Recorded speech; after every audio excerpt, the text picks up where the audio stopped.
அல்லேலூயா. கர்த்தருடைய பரிசுத்தமான நாமம் மகிமைப்படுவதாக. நாம் தேவனுடைய வார்த்தைக்கு நேராய் கடந்து செல்வோம். கர்த்தர் நல்லவர், அவர் கிருபை என்றும் உள்ளது. அல்லேலூயா. கடந்த நாட்களில் தேவன் நம்மை கண்மணி போல பாதுகாத்திருக்கிறார். அல்லேலூயா. நம்மை பராமரித்திருக்கிறார், நமக்கு உதவி செய்திருக்கிறார். எப்போவுமே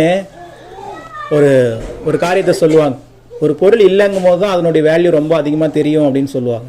அல்லேலூயா. ஒரு பொருள் நம்மக்கிட்ட இருக்கும்போது அதனுடைய வேல்யூங்கிறது நமக்கு தெரியாது, ஆனால் அது இல்லாத போது நமக்கு அது தெரியும். இப்போது நல்லா நீங்கள் பார்த்துருப்பீங்க, சிறு வயசுலேருந்தே கூட, பிறந்ததுலேருந்தே பார்த்தீங்கன்னா மாற்றுத்திறனாளிகளுடைய வாழ்க்கையில் நீங்கள் பார்க்கும்போது, கடந்த நாளில் கூட ஒரு சகோதரரை பார்த்தேன். அவர் நடந்து வரும்போது சாதாரணமாக நம்ம நடக்கும்போது கொடுக்க வேண்டிய அந்த பலனை காட்டிலும் அவர் சாட்சி நடக்கும்போது 3 மடங்கு 4 மடங்கு பலன் அவருக்கு தேவைப்படுகிறதாம். இது ஒரு ஆய்வில் சொல்கிறாங்க. அப்போ ஒரு சகோதரர் நான் பார்க்குற வண்டியில் வரும்போது அவர் நடந்து வருகிறார். உண்மையாகவே நம்ம சாதாரணமாக நடக்கும்போது நமக்கு என்ன பலன் தேவையோ அதை விட 3 மடங்கு 4 மடங்கு பலன் அவங்களுக்கு தேவைப்படுகிறது. ஏன்னா அவங்களும் மாற்றுத்திறனாளிகளாக இருக்கிறதுனால அந்த அளவுக்கு நடக்க முடியாமல் கஷ்டப்பட்டு நடக்கிறார்கள். அப்போது இதை வைத்து பார்க்கும்போது, இப்போ 2 கால்களும் நன்றாக இருக்கிற நமக்கு அதனுடைய இந்த 2 காலினுடைய அருமை நமக்கு தெரியாது. ஆனால் அது சரியில்லாத சூழலில் இருக்கிறவங்களுக்கு அதனுடைய வலி என்ன, அதனுடைய வேதனை என்ன, அதனுடைய நன்மை என்னங்கிறது அவங்களுக்கு தெரிகிறது. அல்லேலூயா.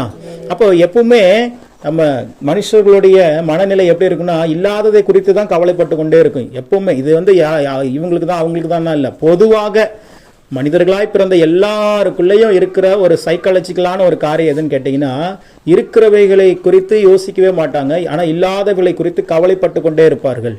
எனக்கு இன்னும் இது இல்லையே, எனக்கு இன்னும் அது இல்லையே, எனக்கு இன்னும் ஒரு வீடு இல்லையே, எனக்குன்னு ஒரு நிலம் இல்லையே, எனக்குன்னு ஒரு பணம் இல்லையே, எனக்குன்னு ஒரு நகை இல்லையே அப்படின்னு சொல்லி இல்லாததை குறித்தே வருத்தப்பட்டு கொண்டு இருப்பாங்க. ஆனால் தேவன் அவர்களுக்கு எத்தனையோ காரியங்களை இருக்கிறவைகளாய் கொடுத்திருக்கிறார். அல்லேலூயா. அதை சத்துரு என்ன பண்ணிடுவான், பார்க்க முடியாத அளவுக்கு நம்முடைய கண்களில் குருடாக்கிடுவான். நமக்கு 2 கண்கள் மட்டும் இல்லை, மாம்ச கண்கள் மாத்திரம் இல்ல, ஆவிக்குரிய கண்கள்னு நமக்கு ஆவிக்குரிய கண்களும் இருக்கிறது. அல்லேலூயா. அந்த ஆவிக்குரிய கண்களில் தான், அந்த விசுவாச கண்களில் தான் தேவன் நமக்கு என்ன செய்திருக்கிறார் என்பதை நம்ம என்ன பண்ண முடியும், பார்க்க முடியும். நீங்கள் ஒரு ஃப்ரீயா இருக்கிற நாளில் ஒரு ஹாஸ்பிட்டலுக்கு, ஒரு ஜிஹெச்சுக்கோ இல்லை இங்கே பக்கத்தில் இருக்கிற எஸ்ஆர்எம்கோ ஏதோ ஒரு ஹாஸ்பிட்டலுக்கு மட்டும் நீங்கள் சும்மா ஒரு நாள் ரவுண்ட் அடிச்சுட்டு வாங்களேன். என்னைக்காவது எந்த ஆஸ்பத்திரியாவது பேஷண்ட் இல்லாமல் காலியாக இருக்குன்னு நீங்கள் பார்த்துருக்கீங்களா? அல்லேலூயா. ஹாஸ்பிட்டலில் இங்கெல்லாம் வியாதிஸ்தரே யாரும் இல்லைங்க, நோயுற்றவர்களும் யாரும் இல்லைங்க, நாங்களாம் சும்மா தாங்க இருக்கிறோம் அப்படின்னு சொல்லி நர்ஸும் டாக்டரும் அங்கே இருக்கிற பணியாளர்களும் சும்மா இருந்து நீங்கள் பார்த்துருக்கிறீங்களா? எந்த நாட்டிலாவது, எந்த தமிழ்நாட்டில் மட்டும் இல்லை, இந்திய தேசத்தில் எந்த மாநிலத்தில் பார்த்துருக்கீங்களா? அப்போ ஒவ்வொரு நாளும் ஏதோ ஒரு வியாதியில் ஜனங்கள் அட்மிஷனில் தான் இருக்கிறாங்க. நீங்களும் நானும் சந்தோஷமாக வீட்டில் இருக்கிறோம். அதுக்கு முதல்ல ஸ்தோத்திரப்பட்டுங்க. அல்லேலூயா. நீங்கள் நினச்சி பார்த்தீங்கன்னா அப்படியே அவ்வளோ விதமாக இருக்கும். அவங்களை காட்டிலும் நம்ம பரிசுத்தவான்களா? உலக மக்கள் விட்டுருங்க, நான் சொல்றது கிறிஸ்தவ மக்களையே சொல்றேன். கிறிஸ்தவ மக்கள்லேயே இன்றைக்கு நீங்களும் நானும் மகிழ்ச்சியாக தேவ சமூகத்தில் உட்கார்ந்து தேவ சமூகத்தில் ஆராதனை செய்து கொண்டு இருக்கிறோம். ஆனால் இதே நேரத்திலும் மருத்துவமனையில் படுத்த படுக்கையாக இருக்கிற கிறிஸ்தவர்கள் உண்டு. தேவனை அறிந்தவர்கள் தான், தேவனை விசுவாசிக்கிறவர்கள் தான், தேவனை ஆராதித்தவர்கள் தான், ஏன் ஊழியக்காரர்கள் தான் எல்லாரும். அப்போ இது என்ன குறிக்குது அப்படின்னா, தேவன் நம்மை பாதுகாத்து கொண்டுதான் இருக்கிறார் அப்படிங்கிறது. அதாவது மனுஷனுடைய நினைவுகள் எப்படி அப்படின்னா, அதனாலதான் ஆண்டவர் சொல்றாரு, என் நினைவுகள் உன் நினைவுகள் அல்லப்பா, என்னுடைய வழிகள் உன்னோட வழிகள் ரொம்ப உயர்ந்தது. வானத்துக்கு பூமிக்கு எவ்வளவு தூரமோ அந்த அளவுக்கு உயர்ந்தது. நீ சுத்தி இருக்கிற உன்னுடைய ஒரு வட்டத்தை மட்டும் பார்ப்ப, ஆனா உன்னை சுற்றி பல பிசாசுகள் என்ன பண்ணுது, உன்னை தாக்க வருகிறது. நான் அதை எல்லாத்துக்கும் உங்களை தப்புவித்து உங்களை பாதுகாத்து உங்களை நான் நடத்தி கொண்டு இருக்கிறேன் அப்படிங்கிறத நீங்க ஆண்டவரோடு ஒன்றி வாழும்போதுதான் உங்களுக்கு தெரியும். அல்லேலூயா.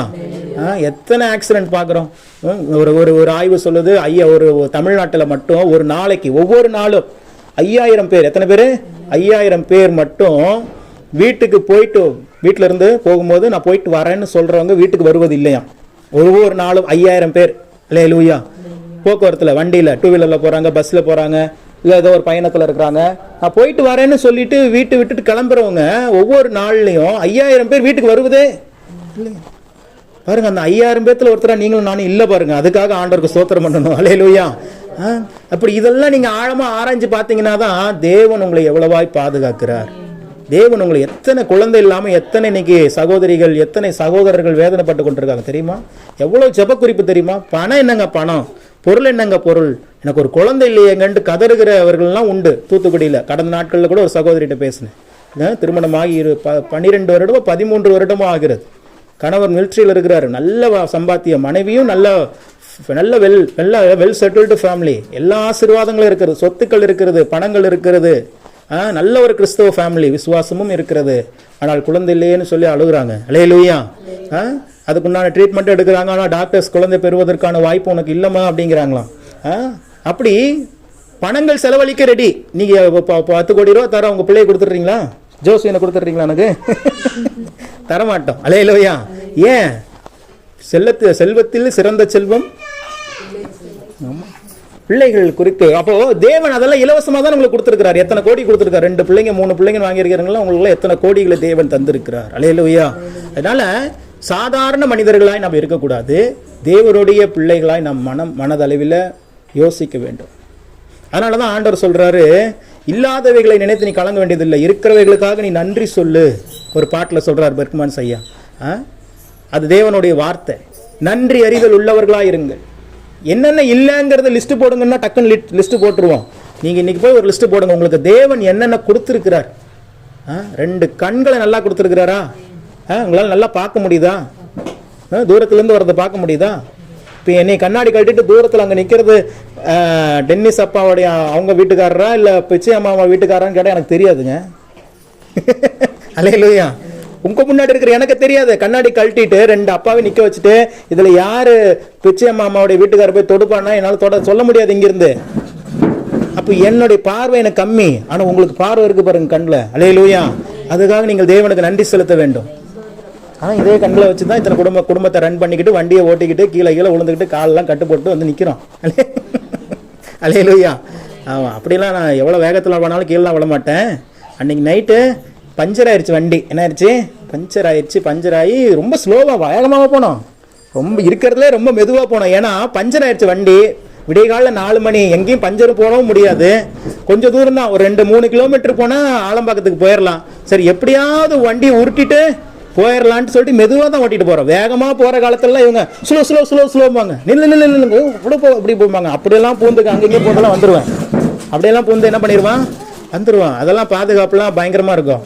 ஆனால் இந்த மாதிரி ஒரு சுச்சுவேஷனில், தவிர்க்க முடியாத ஒரு சுச்சுவேஷனில் வண்டி பஞ்சர் ஆனதில் வண்டி டக்கட ஆடுது. முன்னாடி பஞ்சர் ஆகி முன்னாடி வீல் ஃபுல் லோடு வேற. நான் இருக்கிறேன், அச்சியா இருக்குது, மெர்சி இருக்குது, ஜாகின்னு விஷயம் எல்லாம் ஃபுல் ஃபேமிலி ஒரே வண்டியில் இருக்குது.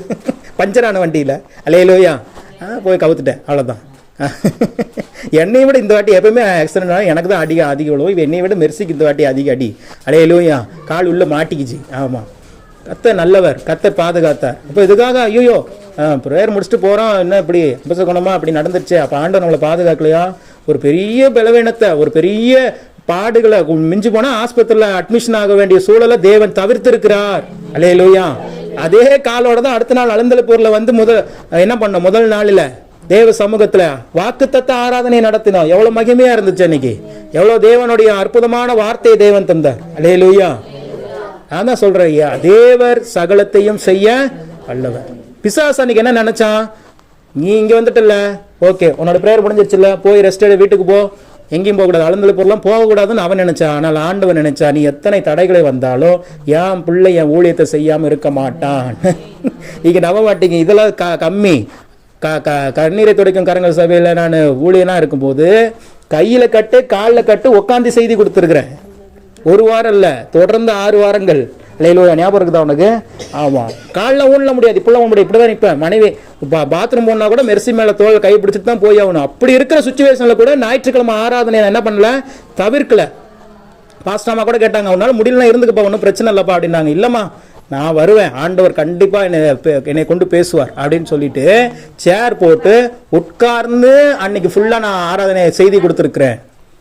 அப்போ எதற்காக இதெல்லாம் சொல்றேன் அப்படின்னா, தேவன் ஒரு திட்டத்தை வைத்திருக்கிறார், தேவன் ஒரு காரியத்தை வைத்திருக்கிறார் என்று சொன்னால் அதற்கு பிசாசு பலவிதமான தடைகளை கொண்டு வரத்தான் செய்வான்.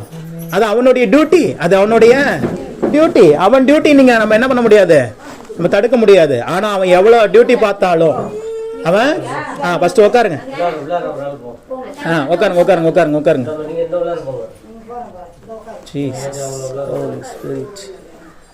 உட்காந்துட்டீங்களா?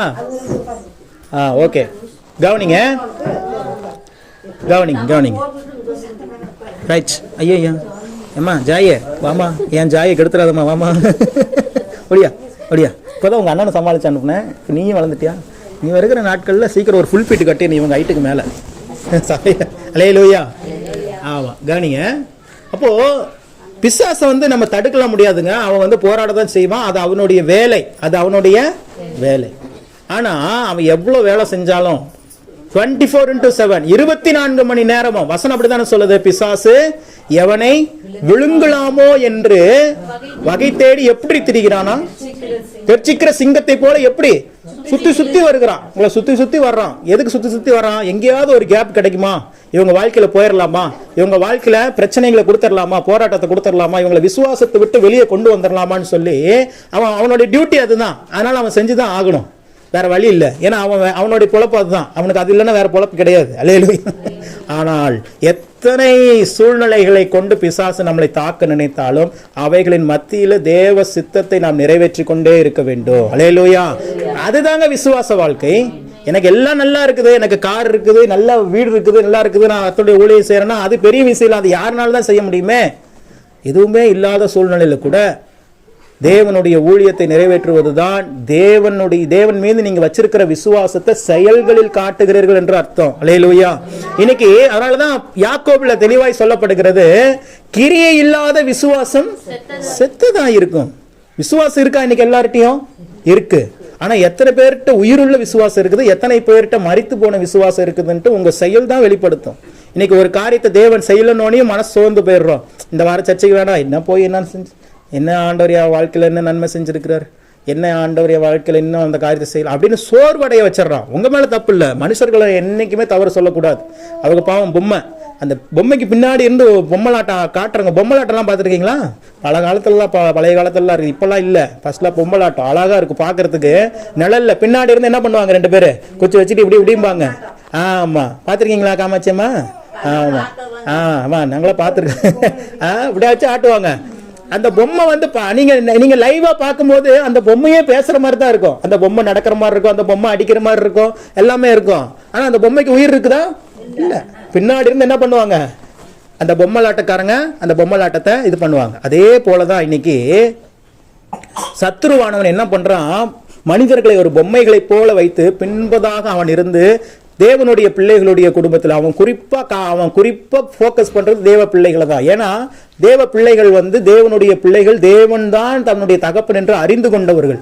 ஆகவே அவர்களோடு போராடி கொண்டே இருப்பான். ஆனாலும் ஜெயிக்கவே முடியாது. உலகத்தான பிசாசு ஜெயிச்சிருவான். இன்னைக்கு பாருங்க, செய்வினைகள் மாந்திரிகங்கள்லாம் நம்மளுக்கு பலிக்காது, ஆனா உலகத்தானுக்கு டக்குன்னு பலிக்கும். அல்லேலூயா. அவனுக்கு உடனே காட்டிடும். உடனே ஒரு செய்வனை வச்சுட்டாங்கன்னா உடனே அவன் படுத்த படுக்கை ஆயிடுவான், அவன் கையில தொடர எல்லா காலங்களும் நஷ்டமாகும். இதெல்லாம் உலகத்தானுக்கு பழிச்சிடும். ஏன்னா அவன் தேவன் மீது விசுவாசம் இல்லை அப்படிங்கிறதுனால. ஆனால் உங்களுக்கு எவ்வளவு ஸ்ட்ராங்கா எவ்வளோ பெரிய செய்வனை வச்சாலும் உங்க எல்லைக்குள்ள கூட அது வராது. அல்லேலூயா. ஏன்னா தேவன் அக்கினி மதிலா இருந்து உங்களை பாதுகாக்கிறாராம். சுற்றிலும் சூழ. நான் அந்த விழுந்த அன்னைக்கு ஆண்டவர் எனக்கு அந்த வசனத்தை ஞாபகப்படுத்தினார். என்ன படுத்தினார்னா, நான் அதன் நடுவில் அக்கினி மதிலா இருக்கிறேன். அல்லேலூயா. அக்கினி மதிலாய் நான் இருக்கிறேன். ஒரு சேதமும் என்ன பண்ணாத உன்னைய வராது. பவுலுடைய நாட்கள்லயே அதே நடக்குது. கப்பர் சேதமே அல்லாமல் உயிர் சேதம் உங்களை யாருக்கும் வராது, ஏற்படாதுங்கிறாங்க. கப்பர் சேதம் ஆகுமா? அது ஆகதாங்க செய்யும். ஆனாலும் அதை திரும்பவும் ரெஸ்டோர் பண்ணி தருகிற தேவன் நமக்கு உண்டு. அல்லேலூயா. யோபினுடைய வாழ்க்கையில் அதுதானே பார்க்கிறோம். எல்லாவற்றையும் இழந்தான், பயங்கரமான சேதம் தான். ஆனால் ஆண்டவர் சொல்லிட்டாரா, உயிரை மட்டும் நீ என்ன பண்ணிடக்கூடாது, எடுத்துடக்கூடாது அப்படின்ட்டு. அவன் உயிரை தவிர அதே மாதிரி சத்துரு பண்ணானா, நம்மளை விட பிசாசு ரொம்ப கீழ்படிக்கிறவன் பாருங்க. நம்மளாவது தேவ வார்த்தை கீழ்படுகிறோமோ இல்லையோ, அவன் ரொம்ப கீழ்படுகிறான். எல்லாமே எடுத்துட்டான். பிள்ளைகள் எடுத்துட்டான், சொத்துக்களை எடுத்துட்டான், அந்தஸ்தை எடுத்துட்டான், சரீரத்தில் வியாதியை கொடுத்துட்டான், சொந்த மனைவியினால திட்டும் வாங்க வச்சுட்டான், எல்லாமே பண்ணிட்டான். ஆனால் ஜீவனை மட்டும் அவன் எடுக்கல. ஏன்னா ஆண்டவருடைய வார்த்தையை அவன் மீற முடியாது. அல்லேலூயா. தேவன் அந்த எல்லையை வச்சிருக்கிறாருன்னா அந்த எல்லை வரைக்கும் மட்டும்தான். 2025 வரைக்கும் தான் உங்களுக்கு பாடுகள்னா 2025 வரைக்கும் மட்டும்தான். அதுக்கு மேல ஒரு நாள் கூட ஆண்டவர் எக்ஸ்டெண்ட் பண்ணி தர மாட்டார். அல்லேலூயா. நம்முடைய விசுவாசத்தினுடைய காத்திருப்பின் நாட்கள், அந்த போராட்டத்தின் நாட்கள் இவ்வளவுதானா? இவ்வளவுதான். அதற்கு பிறகு எத்தனை தலைமுறை அவன் நான் ஏற்கனவே சொன்ன போன வாரம் கூட, அவன் போராடினது என்னமோ ஒரு மாசம் தான் இருக்கும். இந்த 42 அதிகாரம் ஒரு கணிப்பா நான் யோசிச்சு சொல்றேன். யோபுனுடைய 1வது அதிகாரத்துல 42 அதிகாரம் நடந்தது அதிகபட்சம் ஒரு மாசம் தான் இருக்கும். அவன் அந்த ஒரு மாசம் பாடுகளை சகித்து ஜெயித்ததுனால, விசுவாசத்தை காத்து கொண்டதுனால 4 தலைமுறை, எத்தனை தலைமுறை? 4 தலைமுறை. ஒரு தலைமுறை என்பது 80 ஆண்டுகள். 80 80 80 80 4 80 எவ்வளோ? 320. 320 வருஷம் ஒரு பாடுகள் கூட அவன் வாழ்க்கையில் இல்லைங்க. அவன் வாழ்ந்தாங்கிறது பெரிய விஷயம் இல்ல. பாடுகள் இல்லாம, பிரச்சனைகள் இல்லாம, முதிர் வயதுல மகிழ்ச்சியாய் வாழ்ந்து என்ன பண்றான்? தேவ சமூகத்துல போய் சேர்றான். அதுதாங்க சொல்றேன். நீங்க இப்ப வந்த நாட்கள் எல்லாம் உங்களுடைய காத்திருப்பின் நாட்கள். விசுவாசத்துல தேவன் உங்களை ஷார்ப் பண்ண வேண்டும். விசுவாசத்துல தேவன் உங்களை பலப்படுத்தும்படியாக கொடுக்கப்பட்ட நாட்கள். அந்த நாட்களை நீங்க தாண்டிட்டீங்கன்னா இதை விட 1000 மடங்கு நாட்களை தேவன் உங்களுக்கு வைத்திருக்கிறார். அல்லேலூயா. அவன் தெளிவா புரிஞ்சுக்கிட்டான். யோபு, நான் மரணத்தை அல்ல மாறுதலை எதிர்பார்த்திருக்கிறேன் சொன்னானா? எந்த சூழ்நிலை சொன்னா? ஆசீர்வதிக்கப்பட்ட சூழ்நிலையில் அல்ல, எல்லாவற்றையும் இழந்து போன ஒரு நிலைமையில சொன்னான். எதுவுமே இல்லாத ஒரு நிலைமையில சொன்னான். சரீரத்தில் வியாதிப்பட்டு ஓட்டு அந்த பருக்கள் மீது ஓட்டை வைத்து சுரண்டி கொண்டே சொல்லுகிறான், நான் மரணத்தை அல்ல மாறுதலை எதிர்பார்த்திருக்கிறேன். அவர் இப்போது ஏற்கனவே இந்த செய்தி நான் கொடுத்திருக்கிறேன். 5 காரியம் யோபினுடைய வாழ்க்கையில் அவன் 5 அறிக்கை, யோபின் 5 அறிக்கை என்று சொல்லியிருக்கிறேன். அல்லேலூயா. அப்போ எதுக்காக இதெல்லாம் சொல்றேன் அப்படின்னா, இன்னைக்கு தேவ பிள்ளைகளுடைய வாழ்க்கையில் அவ்வளவு பாடுகள், பிரச்சனைகளை பிசாசு கொடுத்துட்டே இருக்கிறான். நான் பார்க்கிறேன், எப்போதும் இல்லாத அளவுக்கு பாடுகள், எப்போதும் இல்லாத அளவுக்கு பிரச்சனைகள், எப்போதும் இல்லாத அளவுக்கு நெருக்கடிகளை நீங்க சந்திச்சிட்டு இருக்கிறீங்களா? புரிஞ்சுக்கோங்க, முடிவு வந்துருச்சுன்னு அர்த்தம். அல்லேலூயா. எப்பவுமே ஒரு படம் பார்க்கிற காலத்துல படம் ஓடிட்டு இருக்கும்போது ஓரளவுக்கு நார்மலா தான் போவோம். அந்த கிளைமேக்ஸ் கட்ட வந்துருச்சுன்னா ரொம்ப விறுவிறுப்பா இருக்கும். பார்த்துருக்கீங்களா? யார் ஜெயிக்க போறா அப்படின்னு சொல்லிட்டு வில்ல என்ன பண்ண போற, வில்லனை எப்படியும் ஹீரோ தான் ஜெயிக்க போறாரு, அது எல்லா விஷயம் தெரிஞ்சது தான். ஆனால் வில்லனை எப்படிலாம் ஜெயிக்கிறாருங்கிற அந்த கிளைமேக்ஸ்லாம் தெரியும். அப்போ அந்த கிளைமேக்ஸ் கட்டத்தில் தான் சண்டையெல்லாம் வரும். பார்த்துருக்கீங்களா? பயங்கரமான சண்டைகள், பயங்கரமான போராட்டங்கள் அப்படிலாம் வரும். என்னென்னமோ பண்ணுவார். ஒரு ஆளை விஜய் சொல்லிட்டுனா ஒரு ஆளாக தான் இருப்பார், ஆனால் 1000 பேர் அடிப்பார். ஆனால் 1000 பேர் அடித்தாலும் அவர் மட்டும் ஸ்ட்ராங்காக இருப்பார். அதான் ஹீரோ. அல்லேலூயா. அந்த மாதிரி பல ஹீரோக்கள் எல்லாம் பார்த்துருக்குறோம். அப்போ அந்த கிளைமேக்ஸ் சிச்சுவேஷன் வந்துருச்சு நம்மளுக்கும். அல்லேலூயா. அந்த கிளைமேக்ஸில் நம்ம இருக்கிறதுனால தான் பல நெருக்கடிக்குள்ள போயிட்டு இருக்கிறோம். காரணம் என்னன்னா, கிளைமேக்ஸ் வந்துருச்சு, இன்னும் கொஞ்ச நேரத்தில் முடிவு வரப்போகுது. ஹீரோவா இருக்கிற நீங்கள, ஹீரோயினா இருக்கிற தேவன் உங்களை ஜெயிக்க வைக்க போகிறார். அல்லேலூயா. கர்த்தர் உங்களுக்காக யுத்தம் செய்து கொண்டிருக்கிறார். நீங்க பொறுமையா இருக்கிற நாட்கள்ல ஆண்டவர் உங்களுக்கு எதுவுமே செய்யலன்னு நினைக்காதீங்க. ஆண்டவர் உங்களுக்காக ஏதோ ஒன்று செய்து கொண்டு இருக்கிறார், ஏதோ ஒரு கிரியை நடப்பித்துக் கொண்டு இருக்கிறார். நம்ம கண்கள் தான் காணல, ஆனால் எதை வச்சு நீங்க தெரிஞ்சுக்கலாம்? எப்பயும் இல்லாதப்ப இப்போ நெருக்கடி அதிகமா வருதா? அப்ப பிசாசு ஏதோ ஒரு விஷயத்துல அவன் என்ன பண்றான்? இன்னும் பாதிக்கப்படுறான். ஐயோ, இன்னும் ஆண்டவர் இவனுக்காக இவ்வளவு பயங்கரமா வழக்காட ஆரம்பிக்கிறாரு, இவ்வளவு பயங்கரமா யுத்தம் பண்ண ஆரம்பிக்கிறாரு, நம்மளுடைய நேரங்கள் முடிய போகுதுன்னு சொல்லி அவனுடைய முழு பலத்தையும் கொடுத்து என்ன பண்றான்? போராடுகிறான். போராட்டம். உலகத்தில் உங்களுக்கு உபத்திரவம் உண்டு, ஆனாலும் திடன் கொள்ளுங்கள், நான் உலகத்தை. ஏன் அவர் ஜெயிச்சாரு? நீங்களும் நானும் ஜெயிக்க வேண்டும் என்பதற்காக அவர் ஜெயிச்சிட்டாரு. அல்லேலூயா. அவர் ஜெயிச்சதுனால நீங்களும் நானும் ஜெயிக்க முடியும். அவரை விசுவாசிக்கிற அனைவரும், என்னை விசுவாசிக்கிறவன் ஒரு நாளும் வெட்கப்பட்டு போனதில்லை. அவரை விசுவாசிக்கிறவன் வெட்கப்பட்டு போனவே முடியாது. ஏனால் வேதம் அப்படியாய் ரொம்ப திட்டவட்டமாய் சொல்லுகிறது. அல்லேலூயா. ஆகவே இந்த புதிய ஆண்டை நீங்க எப்படி தொடங்கி இருக்கிறீங்கன்னு எனக்கு தெரியல. ஒரு சமய பாடுகளோடு, பிரச்சனைகளோடு, நெருக்கங்களோடு கூட தொடங்கி இருக்கலாம். ஆரம்பத்திலேயே ஆண்டவர் ஆசீர்வதிக்க வேண்டும் என்று நினைத்து விட்டார். அல்லேலூயா. அதனுடைய அடையாளங்கள் தான் இது, வேற ஒண்ணுமே இல்லை. அதனுடைய அடையாளங்கள் தான். அந்த அடையாளங்கள்ல நீங்கள் மகிழ்ச்சியா இருக்க வேண்டும். இந்த வருஷத்துல ஆண்டவர் நமக்கு சிறப்பான ஒரு வாக்குத்தத்தத்தை தந்தார். என்ன வாக்குத்தத்தம் தந்தாரு? கரண்ட் வேற இல்லாதனால உங்களுக்கு தெரியுமான்னு தெரியல. இஸ்ரவேலின் பரிசுத்தராகிய, இஸ்ரவேலின் பரிசுத்தர் உன் நடுவில் பெரியவராய் இருக்கிறார். அல்லேலூயா. உன் நடுவில் பெரியவராய் இருக்கிறார். இந்த வருஷம் முழுவதும் உங்கள் நடுவில் அவர் பெரியவராய் இருப்பார். அவர் பெரியவரா இருக்காருன்னா என்ன பண்றது அர்த்தம்? உங்க வாழ்க்கையில பெரிய நன்மைகளை நீங்கள் காண்பீர்கள், பெரிய அளவிலான ஆசீர்வாதங்களை காண்பீர்கள், பெரிய அளவிலான அற்புதங்களையும் அதிசயங்களையும், சூப்பர் நேச்சுரல் சப்ளைஸை நீங்க பெற்றுக்கொள்ள முடியும் தேவ சமூகத்திலிருந்து. அல்லேலூயா.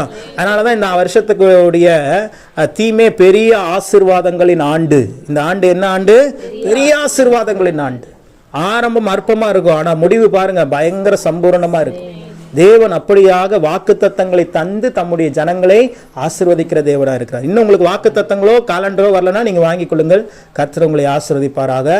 உங்களுக்கு அறிந்தவர்களிடத்துல தெரிந்தவர்களிடத்துல யாரெல்லாம் ரட்சிக்கப்படும் நினைக்கிறீங்களோ அவர்களுக்கெல்லாம் வாங்கி கொடுங்க. அல்லேலூயா. நிச்சயமா நம்ம விதைக்கிறது வார்த்தையை விதைக்கிறோம். காலண்டருங்கிறது சாதாரணமா இல்லை, நம்ம நினைச்சு கொடுக்கறது இல்லை. அதுல ஒவ்வொரு நாளுக்கு என்ன இருக்குது, ஒரு வாக்குத்தத்தம் இருக்கிறது. அந்த வாக்குத்தத்தத்தினால யாராவது ஆசீர்வதிக்கப்பட்டிருக்கிறீங்களா? எனக்கெல்லாம் நான்லாம் பைபிளே வாசிக்க மாட்டேன் விசுவாசியா இருக்கும்போது. அல்லேலூயா. ஆனா டெய்லி வாக்குத்தத்தத்தை மனப்பாடம் பண்ணிட்டு போயிருவேன். பாருங்க ஆண்டவர் எப்படி மாத்திராரு பாருங்க. பாஸ்டர் சொல்லுவார் பைபிள் படிங்கப்பா, பைபிள் படிங்கப்பா, பைபிள் படிப்பாங்க. பைபிளை படிக்கவே மாட்டேன் நான். ஆனா ஸ்கூலுக்கு போறதுக்கு முன்னாடியோ, காலேஜுக்கு போறதுக்கு முன்னாடியோ, வேலைக்கு போறதுக்கு முன்னாடியோ அந்த காலண்டர் டேட்டை பார்த்து அன்னைக்கு என்ன வசனம், அவர் உன்னை விட்டு விலகுவதும் இல்லை, உன்னை கைவிடுவதும் இல்லை, அந்த நாள் ஃபுல்லா அந்த வசனத்தையே மைண்ட்ல ஓடிட்டே இருக்கும். அல்லேலூயா. அப்படி ஒவ்வொரு நாளும் வசனத்தை மனப்பாடம் பண்ணி அந்த வார்த்தையில் இருக்கிற ஆசீர்வாதங்களையும் அற்புதங்களையும் பெற்றுக்கொண்டதுனால தான் இன்னைக்கு ஆண்டவர் இந்த இடத்துல வைத்திருக்கிறார். அல்லேலூயா. அதனால வார்த்தையை தான் விதைக்கிறோம். நம்ம என்ன விதைக்கிறோம்? வார்த்தையை விதைக்கிறோம். நீ இந்த அலந்தலைப்பூர் கிராமத்தில் 80 குடும்பத்தில் நம்மளுடைய வார்த்தை, தேவனுடைய வார்த்தை போயிருக்குது அப்படின்னா அது சாதாரண விஷயமா? அல்லேலூயா. சாதாரண நாட்கள் ஒரு வசனத்தை கொடுத்து வீட்டில் மாட்டுங்கன்னு நீங்கள் சொல்லி பாருங்க, யாரும் மாட்ட மாட்டாங்க. அல்லேலூயா. ஆனால் கிறிஸ்மஸோ நியூ இயர்லேயோ வாக்குத்தத்தங்களை இந்த மாதிரி அடித்து காலண்டராக நீங்கள் கொடுத்தீங்கன்னா சந்தோஷமாய் பெற்றுக்கொள்ளுவார்கள். ஏன்னா மக்களுடைய மனநிலை அப்படி. அந்த மனநிலையில் நம்ம தேவனுடைய வார்த்தையை விதைக்க வேண்டும். நாம் பெற்ற செல்வம், பாரதிதாசன் சொன்னாரா, யாம் பெற்ற செல்வம் பெருகையும் வையகமேங்கிறார். நம்ம இந்த அழுந்தல போற தான் டார்கெட் பண்றோம். அவர் எவ்வளவு டார்கெட் பண்ணிட்டாரு, உலகத்தையே பண்ணிட்டாரு. நான் பெற்ற செல்வம், நான் பெற்ற அந்த ஆசீர்வாதத்தை இந்த உலகத்தில் இருக்கிற எல்லாரும் பெற்றுக்கொள்ளணுங்கிறார்.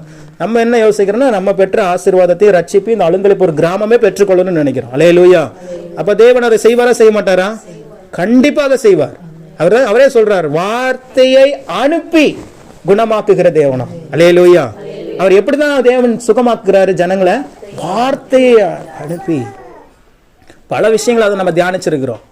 சரி இருக்கட்டும், இன்னைக்கு ஒரு காரியத்தை நம்ம தியானிக்க போகிறோம். யோவான் 1ஆம் அதிகாரம். கரண்ட் இல்லைனால கொஞ்சம் அட்ஜஸ்ட் பண்ணி ஃபோன்லலாம் லைட் இருந்துச்சுன்னா வச்சு வாசிங்க. யோவான் 1ஆம் அதிகாரம் 50வது வசனத்தை வாசிக்கலாம். ஜீசஸ்.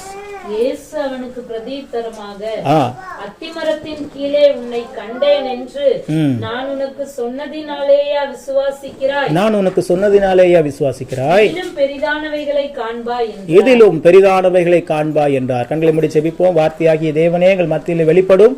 பேசுகிறவர்கள் நீங்கள் அல்ல, பிதாவின் ஆவியானவரே உங்களிலிருந்து பேசுகிறார் என்று சொன்ன வார்த்தை கனப்படுத்தி அருளும். சொல்லும் அடியார்கள் கேட்கிறோம். திருவசனத்தை கேட்கிறவர்களாய் மாத்திரமல்லாமல் அதன்படி செய்கிறவர்களாய் மாற எங்களை அர்ப்பணிக்கிறோம். இயேசு கிறிஸ்துவின் நாமத்தில் பிதாவே. அல்லேலூயா. இந்த இடத்துல பார்க்கிறோம், நான் உனக்கு சொன்னதினாலேயா விசுவாசிக்கிறாய்? இதிலும் பெரிதானவைகளை காண்பாய். அப்போ பெரிய ஆண்டவர் பெரிய நன்மைகளையும் பெரிய ஆசீர்வாதங்களையும் நமக்கு தருகிறவரா இருக்கிறார். இன்னைக்கு ஏற்கனவே இதை நம்ம குறித்து தியானிச்சிருக்கிறோம். இன்னைக்கு இன்னொரு சம்பவத்தை குறித்து தியானிக்க போகிறோம். பெரிதானவைகளை நீ காண்பாய். அல்லேலூயா. இதிலும் பெரிதானவைகளை காண்பாய் அப்படின்னா, இதுவரைக்கும் உங்க வாழ்க்கையில எத்தனையோ நன்மைகளை நீங்க பார்த்திருக்கலாம், எத்தனையோ தேவனுடைய நடத்துதலை பார்த்திருக்கலாம். நான் சொன்னது போல எத்தனையோ பாதுகாப்பையும் பராமரிப்பையும் நீங்கள் பார்த்திருக்கலாம். இதுவரை பார்த்த நன்மைகளை காட்டிலும் இதில் இனி வருகிற நாட்களில பெரிதானவைகளை காண்பாய். அல்லேலூயா. அப்போ அந்த வசனத்தினுடைய பாதி பகுதியிலிருந்து வாசிக்கும் போது, விசுவாசிக்கிறாய், இதிலும் பெரிதானவைகளை காண்பாய். அப்படி நான் வாசி பார்த்தேன். எப்படி சொல்லுங்க, நீங்க அப்படி வாசிங்க. விசுவாசிக்கிறாய், இதிலும் பெரிதானவைகளை. அப்போ இன்னைக்கு மெசேஜினுடைய விஷயமே என்னன்னா, நீங்கள் பெரிதானவைகளை காண வேண்டும் என்று சொன்னால் விசுவாசிக்க வேண்டும். அவ்வளவுதான். அல்லேலூயா. நீங்கள் தேவ சமூகத்துல விசுவாசிக்கும் பொழுது பெரிதான நன்மைகளை நீங்கள் பார்க்க முடியும். அதுக்கு ஒரு சம்பவத்தை தான் நீங்க வாசிக்க போகிறோம். மத்தேயுனுடைய புத்தகம் 15ஆம் அதிகாரத்துல 28ஆம் வசனத்தை வாசிங்க. மத்தேயு 15ஆம் அதிகாரம் 28ஆம் வசனம்.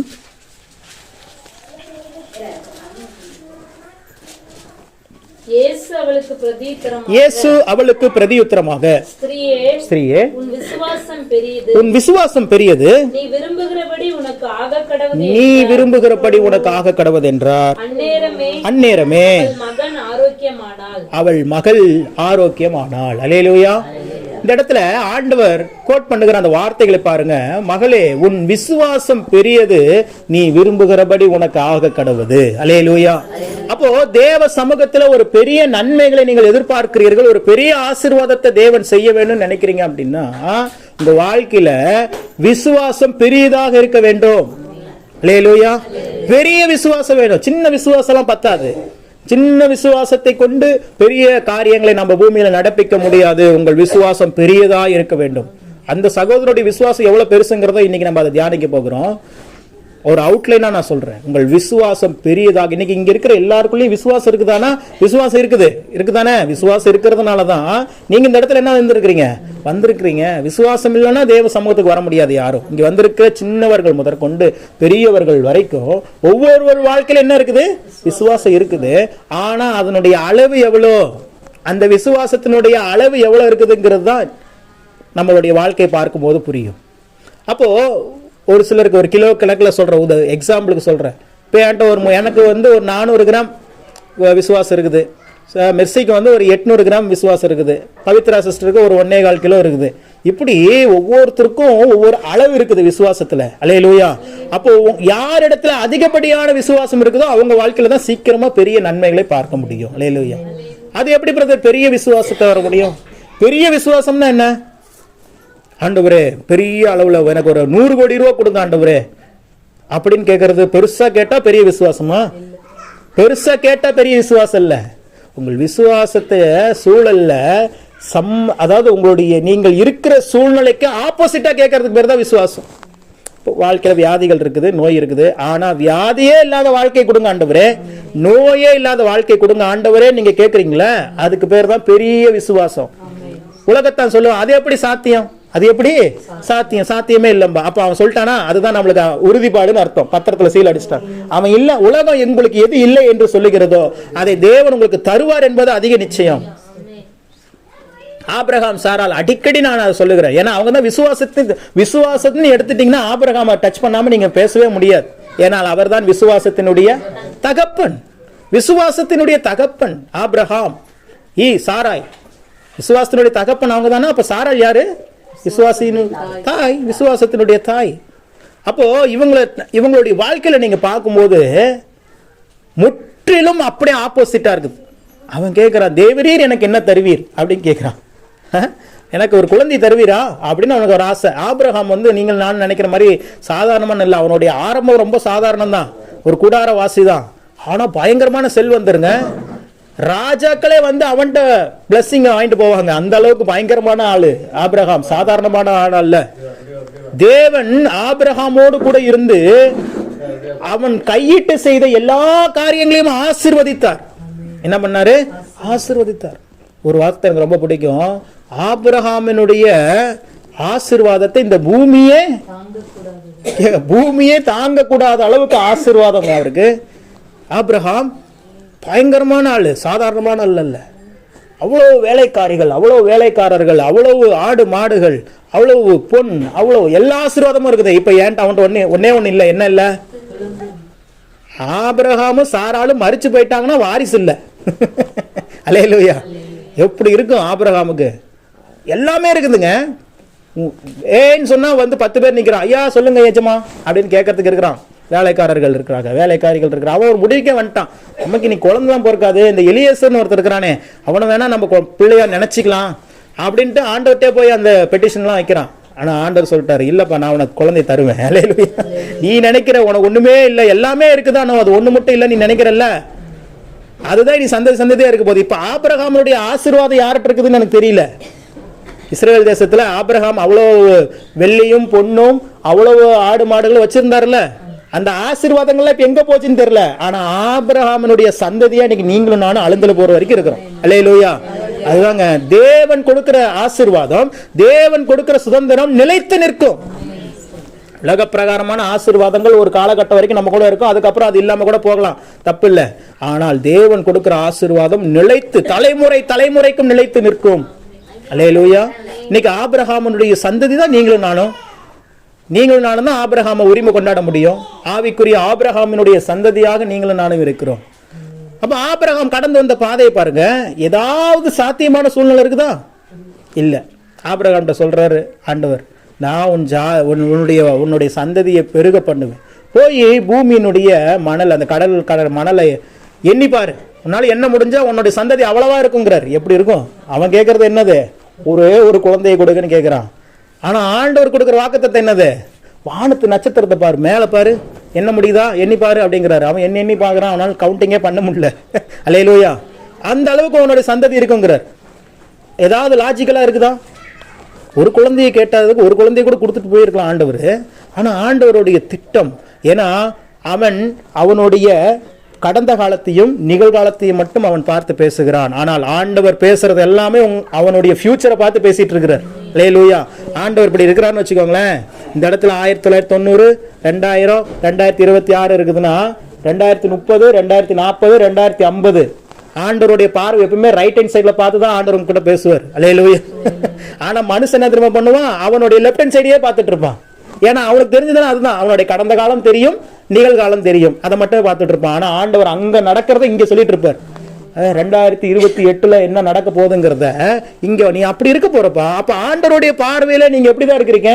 ஒரு ஃபுல்ஃபில்மெண்ட், அவங்களுடைய கடந்த காலம், நிகழ்காலம், எதிர்காலம் முதற்கொண்டு முழு காரியத்தையும் ஆண்டவர் பார்த்து கொண்டு, அதனாலதான் சொல்றாரு, நான் பார்க்கிற மாதிரி நீயும் பாரு.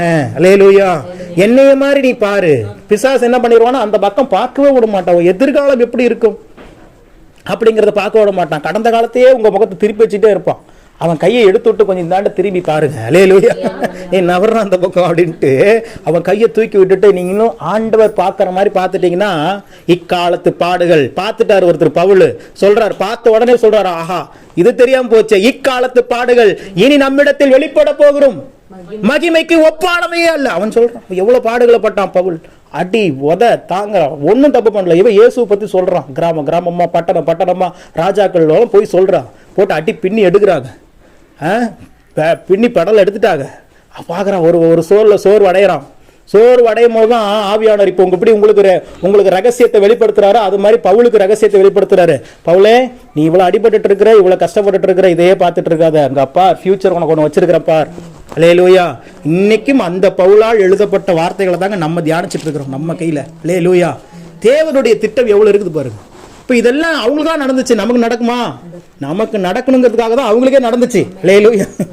தேவன் எப்படி நம்முடைய ஜனங்களை விசுவாசிக்க வைக்கிறாரு அப்படின்னா, ஏற்கனவே உனக்கு நான் சொன்ன ஆசீர்வாதங்கள் எல்லாம் ஏற்கனவே பைபிள் இருக்கிற பல பரிசுத்தவான்களுக்கு நடந்திருக்குது. அல்லேலூயா.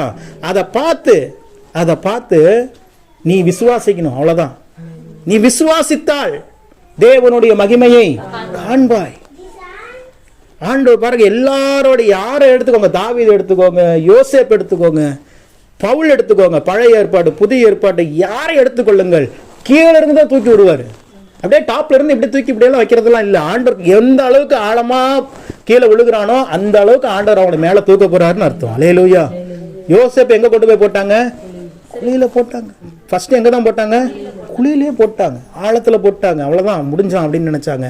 ஆனா ஆண்டவர் அந்த குழியிலிருந்து அவனை தூக்கி எடுத்து கடைசிக்கு எங்க போய் வைக்கிறாரு? அடிமையாய் போன தேசத்திற்கே அதிபதியாக மாத்திட்டார். அது அவனோட தரிசனம். அல்லேலூயா. அவன் மீது வைத்த திட்டம்.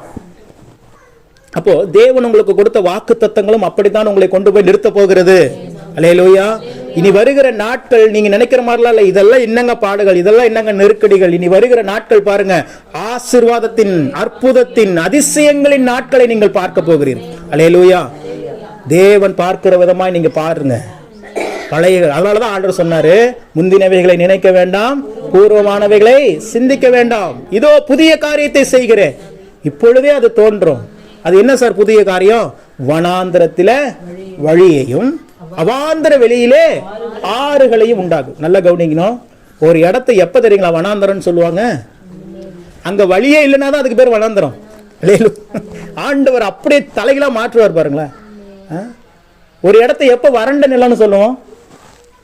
இந்த இடம் ரொம்ப வறண்ட பூமிங்க இது அப்படின்னு எப்ப சொல்லுவோம்? அங்க தண்ணியே இல்லைன்னா தான் என்ன சொல்லுவோம்? ஆனா ஆண்டவர் என்ன சொல்றாரு? வறண்ட நிலத்தில் ஆறுகளை உண்டாக்குவேன். தண்ணி உண்டாக்குவேன்னு சொல்லல, ஆறுகள். ஆறை உண்டாக்குவேன்னு சொல்லல, ஆறுகள். அல்லேலூயா. உங்களுக்கு எத்தனை பேருக்கு அந்த அர்த்தம் புரியுது? எனக்கு புரியல. ஆண்டவருடைய வார்த்தையை நீங்க நிதானமா யோசிச்சு வாசிச்சீங்கன்னா பயங்கரமா இருக்கும்.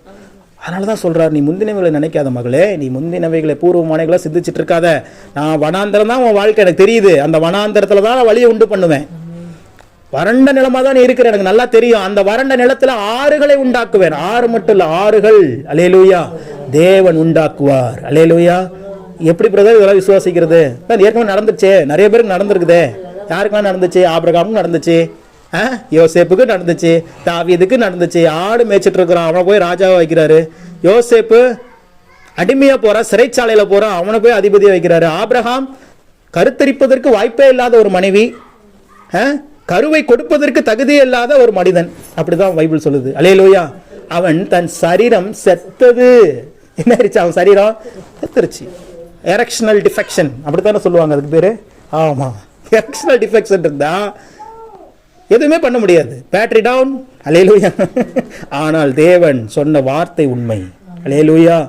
அதனுடைய விளைவு தாங்க அதுக்கப்புறம் வந்தான் ஈசாக்கு, யாக்கோபு. அப்புறம் பார்த்தீங்கன்னா பெருகிட்டாங்க. என்ன ஆயிட்டாங்க? பெருகிட்டாங்க. அன்லிமிட்டட். இன்னைக்கு வரைக்கும் பெருகிட்டு தான் இருக்கிறாங்க. அல்லேலூயா.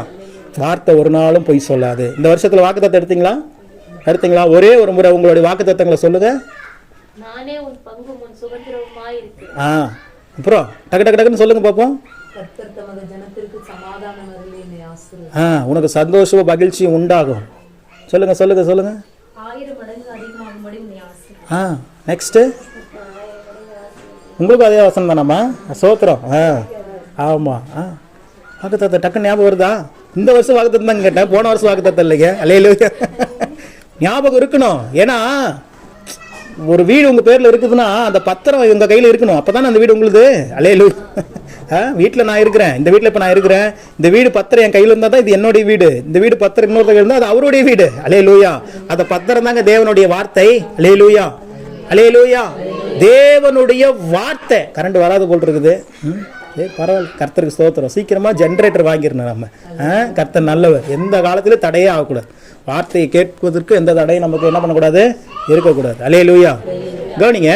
அப்போ மத்தேயு 15ஆம் அதிகாரம் 28ஆம் வசனத்துல, மகளே உன் விசுவாசம் பெரியது, நீ விரும்புகிறபடி உனக்கு. இன்னைக்கு பல பேருக்கு ஒரு பெரிய கேள்வி என்னன்னா, நான் விரும்புறதெல்லாம் நடக்குமா பிரதர்? கண்டிப்பா சொல்றேன், as per scripture, as per word கண்டிப்பா நடக்கும் நீங்க விரும்புறது. அல்லேலூயா. நீங்கள் என்ன விரும்பினாலும், ஏன்னா தேவன் தம்முடைய பிள்ளைகளுடைய விருப்பத்தின்படி செய்கிறார். அவர் வசனம் இன்னொரு சொல்லுது, தமக்கு பயந்தவர்களுடைய விருப்பத்தின்படி அவர் செய்து. நம்மள எப்படி ஜெயிப்போம்? ஆண்டவரே என் விருப்பம் ஒன்றும் இல்லை, ஆண்டவரே உங்க விருப்பம் தான் அப்படின்போம். ஆனா ஆண்டவர் சொல்றாரு, என் விருப்பம் இல்லம்மா, உன் விருப்பம் தான். அல்லேலூயா. நீ உனக்கு என்ன பிடிக்கும் சொல்லு, நான் செய்யறேன். உனக்கு என்ன, உன் வாழ்க்கையில் என்ன அற்புதத்தை நீ எதிர்பார்த்திருக்கிற, நான் செய்யறேன். நான் இருக்கிறேன். தமக்கு பயந்தவர்களுடைய விருப்பத்தின்படி அவர் செய்கிறாராம். அல்லேலூயா. அப்போ விசுவாசம் பெரியது, நீ விரும்புகிறபடி உனக்கு ஆக கடவுது. நீங்க என்ன விரும்புகிறீர்களோ அதை தேவன் உங்களுக்கு வாய்க்க பண்ணுவார். ஒரே ஒரு கண்டிஷன் தான், உங்கள் விசுவாசம் பெரியதா இருக்க வேண்டும். அந்த பெரியதுங்கிறதுக்கு தான் இவ்வளவு டெபினிஷன் சொல்லிட்டு இருந்தேன். சூழ்நிலைகள் எல்லாம் பாதகமாக இருக்கும், அதன் மத்தியில தேவனுடைய வார்த்தை தான் உங்களுக்கு சாதகமாக இருக்கும். அல்லேலூயா. பாதகமான சூழலிலே தேவனை விசுவாசிப்பதற்கு பேர் தாங்க பெரிய விசுவாசம். எல்லாமே எனக்கு இருக்குதுங்கும் போது நீங்க தேவனை விசுவாசிக்கிறீங்கன்னா அது விசுவாசம் தான், அது விசுவாசம் இல்லைன்னு சொல்ல முடியாது. ஆனா எதுவுமே நமக்கு சாத்தியமே இல்லாத ஒரு சூழல், எங்க போனாலும் பிரச்சனை, எங்க போனாலும் போராட்டம், எங்க போனாலும் நெருக்கடி, அப்படி இருக்கிற மத்தியிலும் கூட தேவன் எனக்காக எல்லாவற்றையும் செய்து முடிப்பார் அப்படின்னு நீங்க நிக்கிறீங்கன்னா அதுக்கு பேர் தான் பெரிய விசுவாசம். அதுக்கு பேர் தான் என்னது? இப்போ நீங்க யோசிக்கணும், நீங்க எப்படி விசுவாசிக்கிறீங்க? பெரிய அளவுல விசுவாசிக்கிறீங்களா இல்ல சிறிய அளவுல விசுவாசிக்கிறீங்களா? பெரிய அளவுல விசுவாசிச்சீங்க அப்படின்னா நிச்சயமாக தேவன் உங்கள் விருப்பத்தின்படியே அவர் செய்வார். இந்த இடத்துல யாருக்கு அந்த வாக்குத்தத்தம் கொடுக்கப்படுது? 15ஆம் அதிகாரம் 21ஆம் வசனத்திலிருந்து வாசிங்க. இது ஒரு சம்பவம், இந்த சம்பவத்தை வாசி நம்ம முடிப்போம். பின்பு இயேசு அவ்விடம் விட்டு புறப்பட்டு தீரு சீதோன் பட்டணங்களின் திசைகளுக்கு போனார். அப்பொழுது அந்த திசைகளில் குடியிருக்கிற கானானிய ஸ்திரீ ஒருத்தி அவரிடத்தில் வந்து, ஆண்டவரே, தாவீதின் குமாரனே, எனக்கு இரங்கும், என் மகள் பிசாசினால் கொடிய வேதனைப்படுகிறாள் என்று சொல்லி கூப்பிட்டாள். அவளுக்கு பிரதியுத்தரமாக ஒரு வார்த்தையும் சொல்லவில்லை. அப்பொழுது அவளுடைய சீஷர்கள் வந்து, இவள் நம்மை பின்தொடர்ந்து கூப்பிடுகிறாளே, இவளை அனுப்பிவிடும் என்று அவரை வேண்டிக் கொண்டார்கள். அதற்கு அவர், காணாமற் போன ஆடுகளாகிய இஸ்ரவேல் வீட்டாரத்திற்கு அனுப்பப்பட்டனே என்று மற்றபடி அல்ல என்றார். அவள் வந்து, ஆண்டவரே எனக்கு உதவி செய்யும் என்று அவரை பணிந்து கொண்டாள். அவர் அவரை நோக்கி, பிள்ளைகளின் அப்பத்தை எடுத்து நாய்க்குட்டிகளுக்கு போடுகிறது நல்லதல்ல என்றார். அதற்கு அவள், மெய்தான் ஆண்டவரே, ஆகிலும் நாய்க்குட்டிகள் தங்கள் எஜமான்களின் மேஜையிலிருந்து விழும் துணிக்கைகளை தின்னுமே என்றாள். இயேசு அவளுக்கு பிரதித்திரமாக, ஸ்திரீயே, உன் விசுவாசம் பெரிது, நீ விரும்புகிறபடி உனக்கு ஆக கடவுது என்றார். அந்நேரமே அவள் மகள் ஆரோக்கியமானாள். ஆமென், அல்லேலூயா. இது ஒரு கானானிய ஸ்திரீ ஆண்டவருடைய ஊழிய நாட்களில் அப்படியே ஒவ்வொரு கிராமமா தேவனுடைய ஊழியத்தை நிறைவேற்றி வந்திருக்கும் போது தீரு சீதோன் என்கிற அந்த பகுதிக்குள்ள இயேசு கிறிஸ்து வருகிறார். வந்து அவரும் அவருடைய சீசர்களும் அப்படியே கிராமத்துக்குள்ள நடந்து போய்கொண்டிருக்கும் போது அவரை பின்தொடர்ந்து ஒரு மகள் வருகிறாள். அவள் பேர் தான் கானானிய ஸ்திரீ என்று சொல்லப்படுகிறது. அவள் பேர் அங்க குறிப்பிடப்படவில்லை. கானானிய ஸ்திரீ. என்னது? கானானிய ஸ்திரீ. கானானிய ஸ்திரீ அப்படின்னா ஊரை சேர்ந்தது, வேற ஒன்றும் இல்லை. இவங்க யாருங்க? இவங்க அழுந்தலப்பூர்காரங்க, அவங்க கருட்டுமங்கலத்துக்காரங்க, இவங்க சிறுகளப்பூர்காரங்க, அப்படி சொல்றோம்ல. அது மாதிரி கானானியர்கள் அப்படின்னு ஒரு சந்ததி இருந்தாங்க. அவங்க கானான் என்கிற ஊரை சார்ந்தவர்கள். அல்லேலூயா. அதனால அந்த ஸ்திரீக்கு என்ன பேர் கொடுத்துட்டாங்க பைபிள்ல? கானானிய ஸ்திரீ. இந்த ஸ்திரீ எந்த ஊரை சார்ந்தவள்? கானானை சார்ந்தவள். கானான் என்கிற அந்த ஊரை சார்ந்த அந்த இனத்தை சார்ந்த மகள் அப்படிங்கிறதுனால கானானிய ஸ்திரீ அப்படின்னு சொல்லப்படுகிறது. அந்த கானானிய ஸ்திரீ வந்து இயேசுவின் இடத்துல கேட்கிறாள். இயேசுவை பத்தி கேள்விப்பட்டிருக்கிறாள். அதனால வந்து கேட்கிறாள், ஆண்டவரே, பிசாசினால் என் மகள் கொடிய வேதனைப்படுகிறாள், அதனால நீங்க அவளை சுகமாக்கணும் அப்படின்னு சொல்லி கேட்கிறா. ஆண்டவருடைய வார்த்தை வரவே இல்லை ஃபர்ஸ்ட். அல்லேலூயா. அவளுக்கு அவர் பிரதியுத்தரமாக ஒரு வார்த்தையும் சொல்லவில்லை. உடனே அப்புறம் சீசர்கள் எல்லாம் பாக்குறாங்க, ஐயோ என்னங்கய்யா, ஐயா வந்துகிட்டே இருக்கிறாங்க, அந்த அம்மா ஏதாவது சொல்லி அமுச்சு விடுங்களேன், ஏதாவது கொஞ்சம் பேசி அமுச்சியாவது விடுங்க அப்படின்ட்டு சீசர்கள். ஒரு சில நேரத்தில் பாருங்க, ஒரு சில நெருக்கடிகள் நமக்கு இருக்கும். ஆனால் நம்ம கூட இருக்கிறவங்க ரொம்ப ஆக்டிவாக இருப்பாங்க அந்த நேரத்தில். இதெல்லாம் எதுக்கு பிரதெல்லாம் விட்டு போங்க பிரதர், ஏன் இரியா பாதிக்கப்பட்ட நானே என்னதான் இருக்கிறேன், அமைதியாக தான் இருக்கிறேன், நீ ஏன் அப்படி பொங்குற? அது மாதிரி பொங்குறானுங்க சீசர்கள் எல்லாம். அல்லேலூயா. அவங்க அவ்வளோ டிஸ்டர்பன்ஸாக இருக்குது ராஜாங்களுக்கெல்லாம். பாவம் இயேசு கிறிஸ்துவே அங்கே ஒரு பெரிய தேவ திட்டம் நிறைவேறி கொண்டு இருக்குது. சீசர்களுக்கு அதெல்லாம் ஆழமாலாம் போகிறது இல்லை. அப்படியே மேலோட்டமாக பார்த்துட்டு இங்கே நாங்கள் நம்ம பாட்டு போயிட்டு இருக்கிறோம், இது வேற வந்து ஏமா நீ வேற இருமா நான் பேச அவர்கிட்ட ஏதாவது ரெக்கமெண்ட் கூட கேட்டிருக்குமான்னு தெரியல. பேதுருட்ட தான் அடையுமா, இது யார் பேதுரு தான் சொல்லியிருப்பாரு. அல்லேலூயா. ஏதாவது சொல்லி அமுச்சு விட்ருங்களேன் அப்படிங்கிறாரு. அப்புறம் ஆண்டவர் பார்க்குறாரு. ஆண்டவர் இந்த அம்மா பின்னாடி தொடர்ந்து வந்துட்டு இருக்குது. ஆனால் சீசருக்கு தான் பதில் சொல்கிறாரு. அப்புறம் திரும்பி அந்த அம்மா என்ன பண்ணுது? உதவி செய்யுங்க ஆண்டவரேன்னு சொல்லி கேட்குது. திரும்பி கேட்குது, உதவி செய்யுங்க அப்படின்னு சொல்லி கேட்குது. அந்த ஆண்டவர் என்ன சொல்றாரு? பிள்ளைகளுடைய அப்பத்தை எடுத்து நாய்க்குட்டிக்கெல்லாம் போட முடியாதுமா, புரிஞ்சுக்குமா, உனக்கு இல்லம்மா, நான் வந்தது நான் அற்புதம் உனக்கு செய்ய முடியாதுமா, நான் இஸ்ரவேல் ஜனங்கள் தான்மா செய்ய முடியும், நீ கானானிய ஸ்திரீ, நீ வேறு இனத்தை சார்ந்தவள், உனக்கு நான் என்ன பண்ண முடியாது, செய்ய முடியாது அப்படிங்கிற மாதிரி தான் சொல்றாரு. அல்லேலூயா. எவ்வளவு இதா இருக்கும். ஆண்டவர் எல்லாத்துக்கும் பொதுவான ஆண்டவர். இதை யாருக்கு புரிய வைக்கிறாரு? சீசர்களுக்கு புரிய வைக்கணுங்கிறதுக்காக தான் இந்த சாப்டர். ஆக்சுவலா அவருக்கு தெரியும், கானானிய ஸ்திரியா இருந்தா என்ன, எந்த ஸ்திரியா இருந்தா என்ன, நீ என் புள்ளமா, அல்லேலூயா, நீ என்னுடைய பிள்ளை, நீ என்னுடைய மகள். அல்லேலூயா. அப்போ தேவனுடைய சிந்தை என்னவோ அப்படிதான். ஆனா இதை வந்து இவங்களுக்கு புரிய வைக்க வேண்டும் என்பதற்காக ஒரு காரியத்தை தேவன் நடப்பித்துக் கொண்டிருக்கிறார். அப்ப கவனிங்க. அப்போ கேட்கிறாங்க, இவரு முடியாதுங்கிறாரு, முடியாதுங்கிற மாதிரி சொல்றாரு. அப்பா இவங்க சொல்றாரு, பிள்ளைகளுடைய அப்பத்தை நாய்க்குட்டிக்கு போட முடியாதுதான். மெய்தான் ஆண்டவரே, அது கரெக்டு தான். பிள்ளைகளுடைய பேசாதீங்க, பிள்ளைகளுடைய அப்பத்தை எடுத்து நாய்க்குட்டிக்கு போடக்கூடாதுதான். இப்ப நீங்க வீட்டுல நல்லா சமைக்கிறீங்க, நல்லா கவனிங்க. நீங்க ஞாயிற்றுக்கிழமை வீட்டுல போறீங்க, நல்லா சூப்பரா சாப்பாடு வச்சு, கறி எடுத்து குழம்பு வச்சு நல்லா வச்சுட்டு வீட்டுல வளர்க்குற நாய்க்குட்டி போட்டு ஃபர்ஸ்ட் சாப்பாடு போட்டு பரிமாறிட்டு இருப்பீங்களா? யாருக்கு பரிமாறுவீங்க? உங்க கணவருக்கு பரிமாறுவீங்க, உங்க பிள்ளைகளுக்கு பரிமாறுவீங்க. அதுங்க சாப்பிட்டுட்டு அதுக்கு ஏதாவது அந்த எலும்போ அதோ இருக்கும், அதை கொண்டு போய் எங்க வைப்போம்? அதான முறை. அதான் ஆண்டவர் சொல்றாரு, பிள்ளைகளுடைய அப்பத்தை எடுத்து நாய்க்குட்டிக்கு டைரக்டா போட முடியாதுமா அப்படிங்கிறாரு. அவ அப்படியே ஒரு பாயிண்ட பிடிக்கிறா. ஆமா கரெக்டு தான், ஆமாதான் ஆண்டவரே, பிள்ளைகளுடைய அப்பத்தை எடுத்து நாய்க்குட்டிக்கு போடக்கூடாதுதான். ஆனால் எஜமானுடைய அந்த மேஜையில இருந்து கீழே துணிக்கு கீழே விழுந்துருச்சு, சாப்பாடு கீழே விழுந்துருச்சு, நம்ம எடுத்து சாப்பிடுவோமா? சாப்பிட மாட்டோம். நாய் வந்து சாப்பிடுதுன்னா சாப்பிட்டு போட்டு அது மாதிரி அவ கேட்கிறான். அவளை தன்னை தாழ்த்துக்கிறாள். எஜமானுடைய மேஜையில இருந்து விழுகிற அந்த துணிக்கையை நாய் தின்னலாமே அப்படிங்கிறா. அதை பார்த்தோன்னே தான் ஆண்டவர் பயங்கரமா இம்ப்ரெஸ் ஆயிட்டு, ஸ்திரீயே உன் விசுவாசம் பெரியது, நீ விரும்புகிறபடி உனக்கு ஆக கடவுது. என்ன வந்துருச்சு இப்போ? வார்த்தை வந்துருச்சு. என்ன வந்துருச்சு? வார்த்தை வந்த உடனேயே அடுத்து செயல் வரும். அல்லேலூயா. அந்த வசனம் என்னவா முடியுது? அந்நேரமே அவள் மகள் ஆரோக்கியமானாள். நல்லா கவனிங்க. கானானிய ஸ்திரியை மட்டும்தான் தேவன் பார்த்து கொண்டிருக்கிறார். கானான ஸ்திரியை மட்டும்தான் பேசிட்டு இருக்கிறாங்க. கான்வர்சேஷன் இந்த இடத்துல நடந்துட்டு இருக்குது. அவன் மகன் எங்க இருக்கிறாங்கன்னு தெரியல. ஆனா எங்கேயோ இருக்கிற பாதிக்கப்பட்ட அந்த மகளுடைய அந்த வேதனையை, அந்த பாதிப்பை இங்க இருக்கிற இயேசு தன்னுடைய வார்த்தையை அனுப்புனாரு. வார்த்தை ரிலீஸ் ஆனோனே அங்க செயல் அற்புதம் நடந்துருச்சு. அல்லேலூயா. அந்நேரமே அவள் மகள் ஆரோக்கியம். நான் சொல்றேன், இங்க நீங்க இருக்கிறீங்க, இங்க இருந்துட்டு நீங்க யாருக்கு ஜெபிச்சாலும் உங்க ஜெபத்தை கேட்ட தேவன் அங்க கிரியை செய்வார். அல்லேலூயா. கண்டிப்பா அவங்க பார்த்திருக்கணும்னு அவசியமே இல்ல. இயேசு கிறிஸ்து கானானிய ஸ்திரியோட மகளை பார்த்தாரா? இல்ல. அவன் மகள் இப்ப எங்க மகன், அவன் போட்டோ கொடுமா, போட்டோ பார்த்து ஜெபம் பண்றேன் கொடுத்தா கேட்டாரா? அவருக்கு தெரியுங்க, அவருடைய கண்கள் பூமி எங்கும் உலாவி கொண்டிருக்கிறது. அவர் இந்த பூமியில வாழும்போது 100% மனிதனாகவும் வாழ்ந்தார், 100% தெய்வமாகவும் வாழ்ந்தார். அதனால அவருக்கு தெரிஞ்சிச்சு அங்க ஒரு ப்ராசஸ் கம்ப்ளீட் ஆனுச்சு. ப்ராசஸ் கம்ப்ளீட் ஆனோடனே வார்த்தை வெளிப்பட்டுச்சு. வார்த்தை வெளிப்பட்டா அற்புதம் நடந்தே தீர வேண்டும். அல்லேலூயா. அதனாலதான் நான் அடிக்கடி சொல்லுவேன், வார்த்தை முக்கியம், வார்த்தை முக்கியம், வார்த்தை முக்கியம். உன் விசுவாசம் பெரியது, நீ விரும்புகிறபடி உனக்கு. இப்ப ஏன் ஆண்டவர் அந்த கானானிய ஸ்திரியை பார்த்து இப்படி எல்லாம் கடிந்து கொண்டார்னு பல பேர் சொல்லுவாங்க. அது கடிந்து கொள்ளல. இதுல பின்னாடி என்ன இருக்குதுங்கிறது ஒரு சில விஷயங்கள் நம்ம சரித்திரபூர்வமாக பார்த்தாதான் தெரியும். அப்ப நான் சொன்னேன் கானானிய ஸ்திரீ அப்படின்னு சொல்றேன். அப்போ அந்த கானான் என்கிற அந்த ஊரை சேர்ந்த, அந்த இனத்தை சேர்ந்த ஒரு ஸ்திரீ தான் அவர். அப்ப இந்த கானான் யாருங்கிறது நம்ம ஃபர்ஸ்ட் ஹிஸ்டரி தெரிஞ்சுக்கிட்டாதான் ஏன் ஆண்டவர் இப்படி சொன்னாருங்கிறத நம்ம புரிந்து கொள்ள முடியும். அப்ப வாசிங்க, ஆதியாகமத்தின் புத்தகத்துக்கு திருப்பிட்டீங்கன்னா 9வது அதிகாரத்தை வாசிங்க, 18வது வசனம். ஆதியாகமம் 9ஆம் அதிகாரம் 18ஆம் வசனம். ஜீசஸ். பேழையிலிருந்து புறப்பட்ட நோவாவின் குமாரர் சேம், காம், யாப்பேத் என்பவர்களே. சேம், காம், யாப்பேத் என்பவர்களே. காம் கானானுக்கு தகப்பன். இப்ப யாருக்கு தகப்பன்? காம் கானானுக்கு தகப்பன். அப்ப என்னன்னா, நோவாவுக்கு கானானுக்கு என்ன ரிலேஷன்ஷிப்னா, கானான் அப்படிங்கிற ஒரு பையன் ஒருத்தவங்க. ஃபர்ஸ்ட் கானானுங்கிறது யாரு? ஒரு மகன். அவனுடைய தாத்தா தான் நோவா. அவனுடைய தாத்தா தான் யாரு? நோவா. நோவாவுக்கு 3 பிள்ளைகள், காம், சேம், 3 பேர் இருக்கிறாங்க. அந்த காம்னு 2வது பையன் இருக்கான் பாத்தீங்களா, அவனுடைய புள்ளதான் யாரு? கானான்.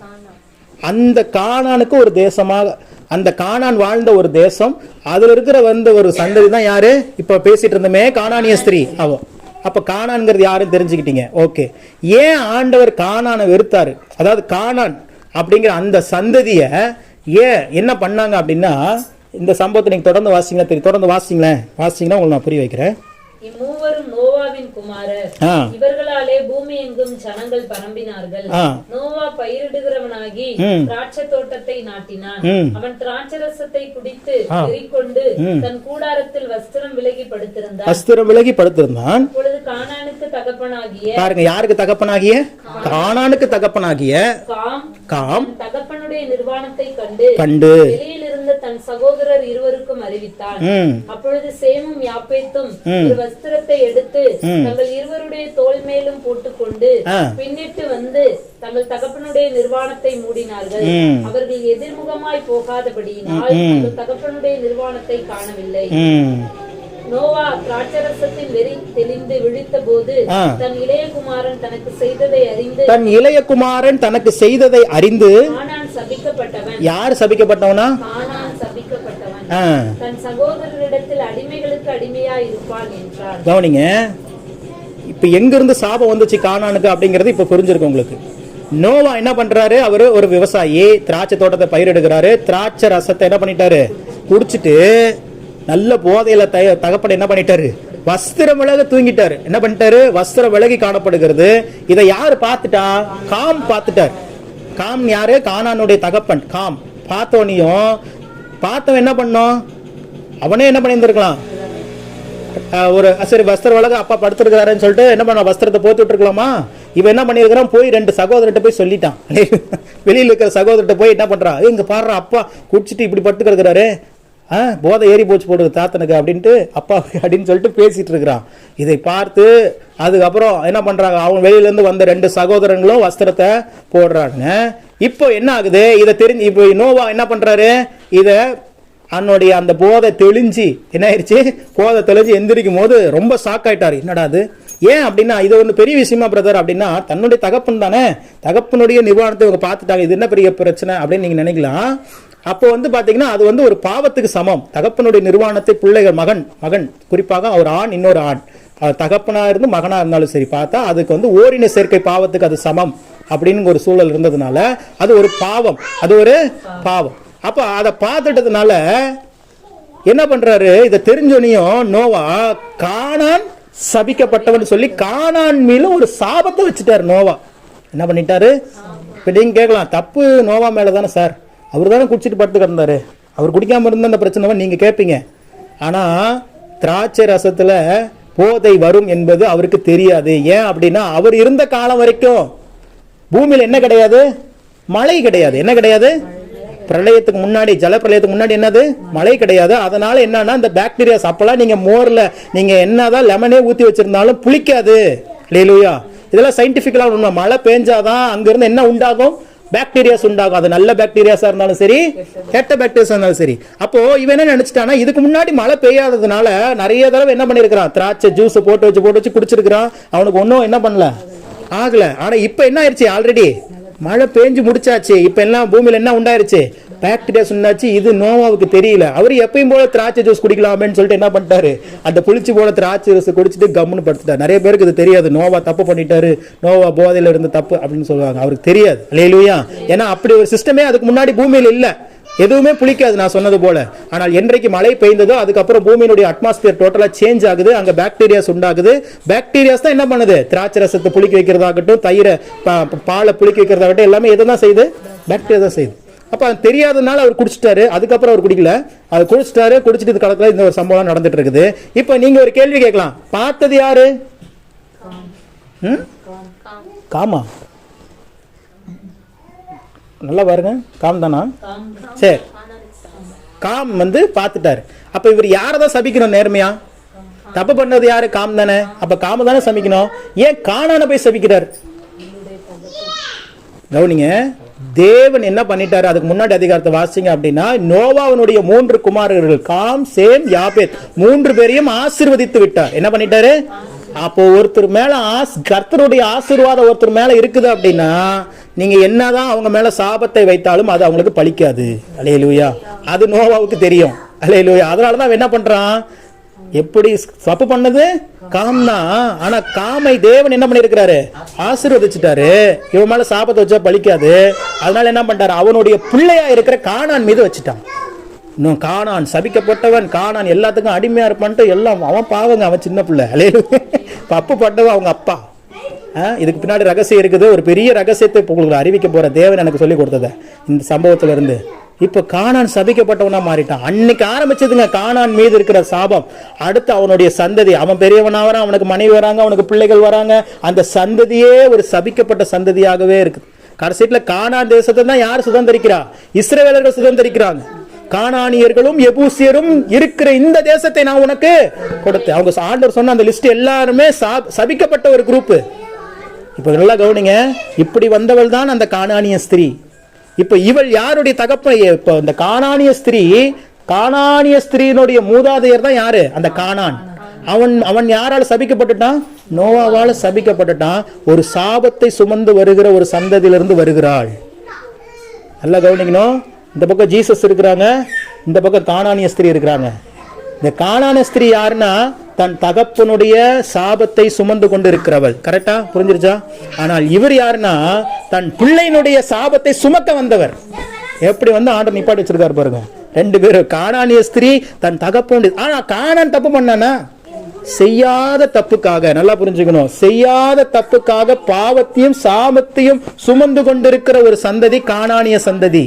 அவங்க எந்த தப்பு பண்ணல. கானான் ஏதாவது மிஸ்டேக் பண்ணானா, இல்ல, அவங்க அப்பா தான் பண்ணாரு. ஆனா வேற வழி இல்ல, நோவா சபிச்சு அவனை யாரையாவது சபிச்சுட்டான் கானான் சந்ததிய. இப்ப இந்த சாபத்தை தான் இயேசு கிறிஸ்து என்ன பண்றாரு, முறிக்க வந்திருக்கிறார் என்பதை உணர்த்துவதற்காக தான் அந்த இடத்துல கானானிய ஸ்திரீயை தேவனை நோக்கி வரவழைக்கிறார். அவ வரல, தேவன் என்ன பண்றாரு, வரவழைக்கிறார். அந்த இடத்துல அவர் ஒரு விஷயத்தை புரிஞ்சுக்கிட்டான், என் மகள் பிசாசினால் கொடிய வேதனைப்படுகிறாள்.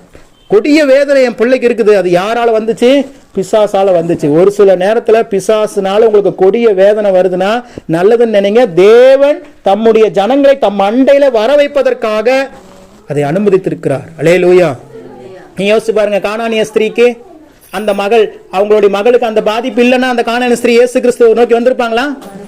தேவன் ஒரு முன்குறிச்சிட்டார். அந்த கானான்கிற அந்த ஒரு சந்ததி மேல இருக்கிற சாபத்தை இன்னைக்கு நான் முறிக்க போறேங்கிற திட்டத்தோட தான் அங்க வராரு. தீரு சீதோன்ங்கிற பகுதிக்கு வர்றதுக்கு காரணமே என்னன்னா, ஒரு பெரிய சந்ததி மேல இருக்கிற அவர்கள் செய்யாத தப்புக்காக சுமந்து கொண்டு இருக்கிற அந்த சாபத்தை நான் என்ன பண்ண போறேன்? மீட்க போகிறேன். அந்த சாபத்தை உடைக்க போகிறேன். அந்த சாபத்திலிருந்து அந்த ஜனத்தை, பாவம் தப்பே செய்யாத அந்த சந்ததியை நான் என்ன பண்ண, அது சந்ததியே என்ன பண்ணிட்டு இருக்குது? சபிக்கப்பட்ட சந்ததியா வந்துட்டு இருக்குது. அதையும் ஆசீர்வதிக்கப்பட்ட சந்ததியா நான் மாற்ற போகிறேன் என்பதற்காகத்தான் தேவன் தீரு சீதோனுக்கு போனார். போய் நிக்கிறாரு. எல்லாம் ப்ரீ பிளான் தான், அவருக்கு தான் தெரியுமே. அவர் அதிகாலையில ஜெபிக்கும் போதே அன்னைக்கு என்ன ஊழி நடக்க போது, யாரெல்லாம் சுகமாக்க போறாங்கன்னு பிதாவானவர் என்ன பண்ணிடுவாரு? இயேசு கிறிஸ்து வெளிப்படுத்திடுவார். அவர் பார்த்துட்டு தான் போறாரு, சந்தோஷமா போறாரு. கானானிய ஸ்திரீ. அதனாலதான் அவர் சொல்றாரு. இப்ப புரியுதா ஏன் அந்த நாய்க்குட்டின்னு சொன்னாருன்னா, ஏமா நீ நாய்க்குட்டி, அவர் நாயின்னு சொல்லல, நாய்க்குட்டிங்கிறார். நாய் தான் உன்னுடைய தகப்பன், உன்னுடைய மூதாதையர். அவன் என்ன பண்ணிட்டான்? நாய்த்தனமான ஒரு வேலையை செஞ்சுட்டான். அதனால சாபம் வந்துருச்சு. நீ ஒரு நாய்க்குட்டியா இருக்கிற. அதனால நான் யாருக்காக அனுப்பப்பட்டிருக்கிறேன்? இஸ்ரவேல் ஜனங்களுக்காக அனுப்பப்பட்டிருக்கிறேன். அவர் சொல்றாரு, பிள்ளைகளுடைய அப்பத்தை எடுத்து. அப்பம்னா யாருங்க? அப்பம்னா யாரு? அப்பம்னா யாரு? கொஞ்சம் பக்கமா வந்துட்டீங்க. ஜீவ அப்பம் நானே. நம்ம பிள்ளைங்களுக்கு எல்லாம் முதல் வசனமே அதை தான் சொல்லி கொடுக்குறோம். பாத்தீங்களா? வசனத்தை சொல்லி கொடுத்துட்டா அர்த்தம் புரியல பாருங்க. அல்லேலூயா. ஜீவ அப்பம் நானே, வானத்திலிருந்து இறங்கின ஜீவ அப்பம் நானே அப்படின்னு சொல்றாரு. அப்ப அவர் யாரை குறித்து தான் சொல்றாரு? தன்னை குறித்து சொல்றாரு. நான் தாமா பிள்ளையினுடைய அப்பம். என்னை எடுத்து நாய்க்குட்டிக்கு போற முடியாது, நான் பிள்ளைகளுக்கு தான் போக முடியும். அவர் பிள்ளைகள்னு சொல்றது யார? இஸ்ரவேல் ஜனங்களை. யார? இஸ்ரவேல் ஜனங்களை. நீ கானானிய ஸ்திரியா இருக்கிற. ஏன்னா கானான் சபிக்கப்பட்டவனா வந்ததுனால இஸ்ரவேலர்களுக்கும் சபிக்கப்பட்ட சந்ததிக்கும் ஆசீர்வதிக்கப்பட்ட சந்ததிக்கும் என்ன இருக்குது? வித்தியாசம் இருக்குது. அதனால இஸ்ரவேல் ஜனங்களுக்காக தான் நான் வந்தேங்கிறாரு. அப்ப சொல்றாரு, ஆண்டவரே கரெக்ட் தான் நீங்க சொல்றது. அவ புரிஞ்சுக்கிட்டா. கானான் அவன் சந்ததிக்கு தெரியும்ல, ஏன் நம்ம சபிக்கப்பட்டிருக்கிறோம் தெரியும்ல. அப்ப தெரிஞ்சனால தான் அவன் சொல்றா, நீங்க சொல்றதெல்லாம் கரெக்ட் தான், இஸ்ரவேல் ஜனங்களுக்காக தான் நீங்க வந்தீங்க தெரியுது. ஆனா அவன் உங்களை வேணான்னு தள்ளிட்டானா நீங்க என்கிட்ட வந்துருங்க அப்படிங்கிற. அல்லேலூயா. அங்க இருந்து துணிக்க விழுவும்ல, அதை நாங்க சாப்பிட்டுக்கிறோங்க. அதான் ஆண்டவர் சொல்றாரு, அவன் துணிக்க இல்லப்பா, என்னையவே தள்ளிட்டான். அல்லேலூயா. இஸ்ரவேல் ஜனங்கள் கடைசியில் என்னதான் பண்ணாங்க? துணிக்கியா ஆண்டவர் விடல. அவருடைய சரீரம் பிற்கப்பட்டது எல்லாமே புறஜாதி ஜனங்களுக்கு தான் ஆகி போச்சு. இன்னைக்கு வரைக்கும் இன்னைக்கு நாம வாழ்ந்து கொண்டிருக்க இஸ்ரவேல் ஜனங்கள்ல கூட இயேசுவை ஏற்றுக்கொள்ளாத யூதர்கள் உண்டு. அல்லேலூயா. ஆனா எங்கோ பிறந்து எங்கோ வளர்ந்து நமக்கு என்ன ஏதுன்னு தெரியாது. ஆனா நம்ம ஆண்டவரை ஏற்றுக்கொண்டோம். பாத்தீங்களா? அந்த கானானிய கும்பல் யார் தெரியுமா? நீங்களும் நானும் தான். அல்லேலூயா. எங்கிருந்து எங்க லிங்க் ஆகி வருது பாருங்க. அந்த கானானிய சபிக்கப்பட்ட சந்ததி நம்ம தான். ஆனால் இயேசு நம்ம வாழ்க்கையில வந்ததுனால அந்த சாபங்கள் எல்லாம் ஆசீர்வாதமாக மாறி போனது. அல்லேலூயா. அல்லேலூயா. நான் இன்னைக்கு சொல்றேன், உங்க வாழ்க்கையில நீங்க செய்யாத தவறுக்காக இன்னைக்கு ஒரு காரியத்தை ஆண்டவர் உணர்த்தினார். நான் 15 வயசுல ரட்சிக்கப்பட்டேன். 15 வயசுல ரட்சிக்கப்பட்டு இன்னைக்கு 33 வயசு, கிட்டத்தட்ட 18 ஆண்டு தேவனோட நடக்கிறேன். தேவனுக்கு எப்படியெல்லாம் பிரியமா வாழ முடியுமோ அப்படியெல்லாம் வாழணும்னு நினைக்கிறேன். அல்லேலூயா. பாயிண்ட் நினைக்கிறேன். ஆமா, தப்பு. ஆமா, அந்த மாதிரி ஏதோ கொஞ்சம் கொஞ்சமா போயிட்டு இருக்குது. ஆனா என் வாழ்க்கையில பலவிதமான பாடுகள், பலவிதமான பிரச்சனைகள், பலவிதமான போராட்டங்கள் அலை அடித்து கொண்டே இருக்குது. இந்த கடல்ல அலை அடிச்சுட்டு அப்புறம் திருப்பி போயிடும். பாத்தீங்களா? ஒண்ணுமே தெரியாத மாதிரி. அது மாதிரி ஒரு சப்பார்னு அடிக்கும், அடிச்சுட்டு போயிடும். இங்க அடி வாங்கின நமக்கு தான் தெரியும் வலி எவ்வளவு இருக்குதுன்ட்டு. அது போயிடும் அமைதியா. அல்லேலூயா. அது மாதிரி அடி வாங்கிட்டா இருக்கிறேன். அப்போ ஒரு நாள் தேவ சமூகத்தில் நான் ஜெபிக்கும் போது, ஏன் ஆண்டவரே இவ்வளவு பிரச்சனை, ஏன் ஆண்டவரே இவ்வளவு பிரச்சனை, என்னைக்குதான் இதுக்கு ஒரு தீர்வு அப்படின்னு சொல்லி கேட்கும்போது, அப்போ எனக்கு ஆண்டவர் இந்த காரியத்தை வெளிப்படுத்தினார்.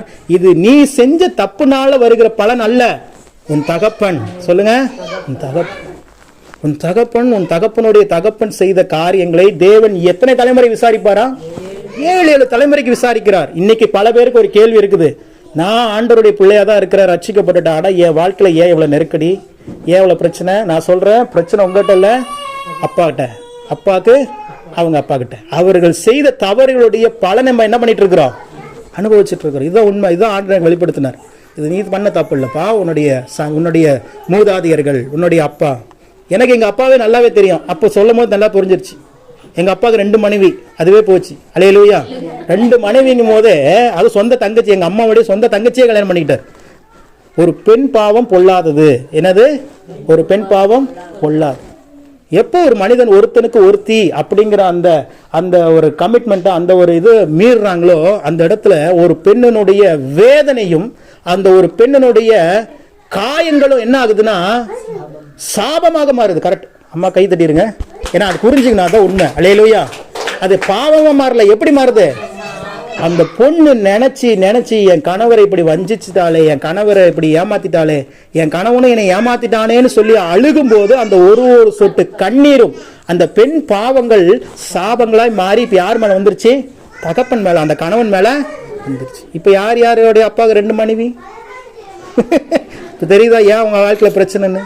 சரி, அப்பாலாம் நல்லதாங்க இருந்தாங்க, அவங்க தாத்தா அப்படியே கொஞ்சம் முன்னாடி போனீங்கன்னா மாட்டிக்குவீங்க எல்லாருமே. ஒருத்தருக்கு ஒருத்தருங்கிறதெல்லாம் மூதாதையர்லாம் இல்லை. ஒரு 3-4 தலைமுறைக்கு முன்னாடிலாம் போனீங்கன்னா அப்பெல்லாம் எது தெரியுங்களா கெத்து? ஒருத்தனுக்கு எத்தனை மனைவி இருக்குதோ அப்போ அந்த அளவுக்கு அவன் கணவான். இப்போ வந்து எவ்வளோ பணம் வச்சிருக்கிறோமோ, எவ்வளோ சொத்து வச்சிருக்கோமோ கணவான் இல்லையா? அப்போ வந்து ஒருத்தனுக்கு குறைஞ்சது ஒரு 3-4 மனைவியாவது என்ன பண்ணணும்? இருக்கணும். இருந்தாதான். இது எங்க இருந்து தொடங்குது? ஆபிரகாம்ல இருந்து தொடங்குது. ஆபிரகாம் எத்தனை மனைவி? நிறையவா? கரெக்டு தான். இருந்தாலும் லீகலா 3 பேர் இருக்கிறாங்க. ஆகார், சாராள், அப்புறம் இன்னொரு ஆமா 3 பேர் இருக்காங்க. அப்புறம் யாக்கோபுக்கு எவனாவது ஒருத்தர் இருக்கானா? இப்ப புரியுதா எங்க இருந்து வந்துச்சு பிரச்சனைன்ட்டு? யோசேப்பு மட்டும் தப்பிச்சிட்டாரு, நல்ல வேலை. அல்லேலூயா. யோசேப்புக்கு ஒண்ணுதான். சாலமோனே அடப்பா, அவன மாதிரி ஒரு ஆளை நான் பார்த்ததே இல்லை. 1700 பொண்டாட்டி 300 வப்பாட்டி மனுஷனாவன். எங்க பாருங்க. அடுத்து தாவீது 1+ தான், 1+ தான். அல்லேலூயா. எப்படி பார்த்தாலும் பவுல் இந்த பிரச்சனைக்கே வரல, நான் கல்யாணமே பண்ணிக்கல சாமி, இந்த வேலையே வேண்டாம், நான் பாட்டு ஊழியத்தை செஞ்சுட்டு முடிச்சிடுறேன். அவன் இப்போ புரிஞ்சுக்கிட்டான். அதுபடி ஆண்டவர் திட்டமா புரிய வைத்தார். ஏதோ நீங்க எல்லாம் பாடுகள் படுறது, பிரச்சனைகள் வர்றதுனால உங்களோட இது இல்லை, இது உங்களுடைய தகப்பனார் செய்தப்பா. இப்போ நான் புரிஞ்சுக்கிட்டேன். என்னுடைய லைஃப்ல நான் எடுத்துக்கிட்டேன். அப்போ எங்க அம்மா எவ்வளவு கண்ணீர் அடிச்சிருப்பாங்க. என்னை பெற்ற என்னுடைய அம்மா, சொந்த கணவர், சொந்த தங்கச்சி என்ன பண்ணிட்டாரு? கல்யாணம் பண்ணிட்டு ஒரே வீட்டில் வாழ்றாங்க. எப்படி இருக்கும்? கடினமா இருக்காது? வாழ்க்கை எவ்வளவு வேதனையா இருக்கு. அப்ப எங்க அம்மா விட்ட கண்ணீர் எல்லாம் என் அப்பா மேல சாபமா வந்துச்சா? இப்ப அந்த சாபத்தை யார் சுமந்தாகணும்? ஒத்த பையனா பிறந்து மாட்டிக்கிட்டேனா? அல்லேலூயா. இப்ப அதை தாங்க சுமந்துட்டு இருக்கிறேன். நான் எங்க அம்மாட்டே நேரடியாக சொன்னேன், ஏன்டா நீ மட்டும் வாழ்க்கை இவ்வளவு பிரச்சனை வந்துட்டே இருக்குது, ஒண்ணு போனா ஒண்ணு. நான் சொன்னேன், எல்லாம் உங்க வீட்டுக்காரர் பண்ண வேலை தான். அல்லேலூயா. எல்லாம் அப்படிதான் சொன்னேன், எல்லாம் வீட்டுக்காரர் பண்ண வேலை தான். வேற வழியே இல்லை. அவர் பண்ணிட்டார். அவர் இப்போ ஜாலி. அவர் இப்போ உலகம் சுற்று வாலி பண்ணி தான். டெய்லி வேலைக்கு போவாரு, சாயங்காலத்தை குடிச்சிட்டு கம்முன்னு படுத்துருவாரு. பிள்ளைங்க பேர பிள்ளைகள்லாம் இப்போ சுற்றி வந்தாச்சு. அம்மாலாம் வந்து பார்த்தாங்க எங்கள் வீட்டுக்கு. சுற்றி எல்லாம் பேர பிள்ளைகளோட விளையாட்டு அவர் பாட்டு ஜாலியாக இருக்கிறாரு. இங்கே எங்கேயா ஜோலி முடிச்சிடும் போட்டு இருக்குது. அப்புறம் அங்கே ஜாலியாக இருக்கிறாரு. ஏய் தகப்பா உன்னையே இருக்கிறதா அப்படின்னு சொல்லிட்டு மாதிரி தான் இருக்குது. அல்லேலூயா. அப்படி இன்னைக்கு ரகசியத்தை தெரிஞ்சுக்கோங்க. தவறே செய்யாமல் சாபத்தை சுமந்து கொண்டு இருக்கிறோம். ஆனால் இதை முடிவு பண்ணுவதற்காகத்தான், இதை பார்த்து இதை முடித்து வைக்க வேண்டும் என்பதற்காகத்தான் இயேசு கிறிஸ்து வந்தார். அல்லேலூயா. வந்தாரு, கானானிய ஸ்திரீயினுடைய சாபத்தை அன்னைக்கு உடைச்சாரு. இன்னைக்கு நான் சொல்றேன், இன்னைக்கு ஒரு சமயம் உங்க வாழ்க்கையில பிரச்சனைகள், போராட்டங்களுக்கு காரணம் நீங்க இல்லை. அது மட்டும் நல்லா தெரிஞ்சுக்கோங்க. உங்களுடைய மூதாதையர்கள் செய்த தவறுகள், உங்களுடைய மூதாதையர்கள் செய்த பாவங்கள். இன்னைக்கு உங்ககிட்ட ஆண்டவர் ஒரு அறிக்கை மட்டும் செய்ய சொன்னாரு. அந்த அறிக்கையை மட்டும் செஞ்சு நான் முடிக்க போறேன். கண்களை மூடுங்க, உங்கள் தலை மேல கை வைங்க. நான் சொல்றத நீங்க சொல்லணும், கண்டிப்பா சொல்லணும். நீங்க சொன்னீங்கன்னா கண்டிப்பா இதுக்கப்புறம் ஒரு பெரிய மாற்றத்தை நீங்க பார்ப்பீங்க. இது ஆவியானவர் எனக்கு கற்றுக் கொடுத்தது.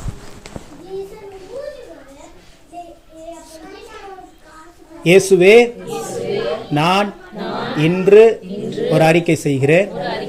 இப்பொழுது கேட்ட இந்த வார்த்தையின்படி நான் இதுவரைக்கும் கானானிய சந்ததியில் இருந்தேன். செய்யாத தவறுக்காக, செய்யாத பாவங்களுக்காக சாபத்தை சுமந்து கொண்டிருந்தேன்.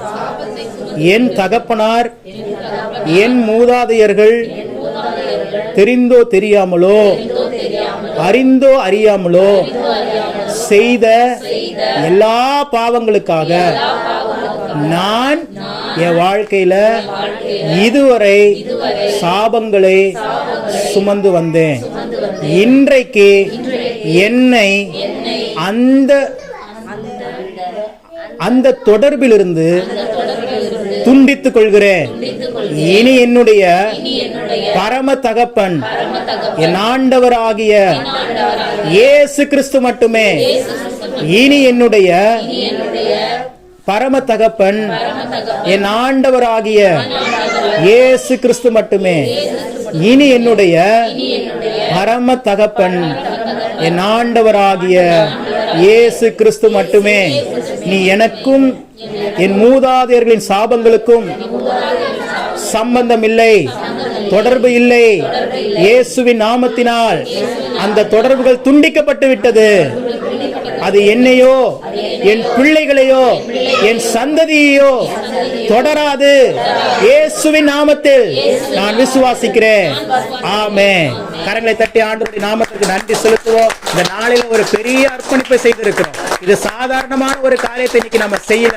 மிகப்பெரிய ஒரு காரியம், மிகப்பெரிய ஒரு சாபத்திலிருந்து நாம் விடுவிக்கப்பட்டிருக்கிறோம். அன்றைக்கு கல்வாரி சிலுவையில கர்த்தர் நமக்காக சுமந்த அந்த சாபத்தை இன்றைக்கு அதை நினைவுபடுத்தி அந்த கானானிய ஸ்திரீயாக, கானானிய சந்ததியாக இருந்த உன்னை இஸ்ரவேலாக, இஸ்ரவேலாக, இஸ்ரவேலாக அவர் மாற்றிவிட்டார்.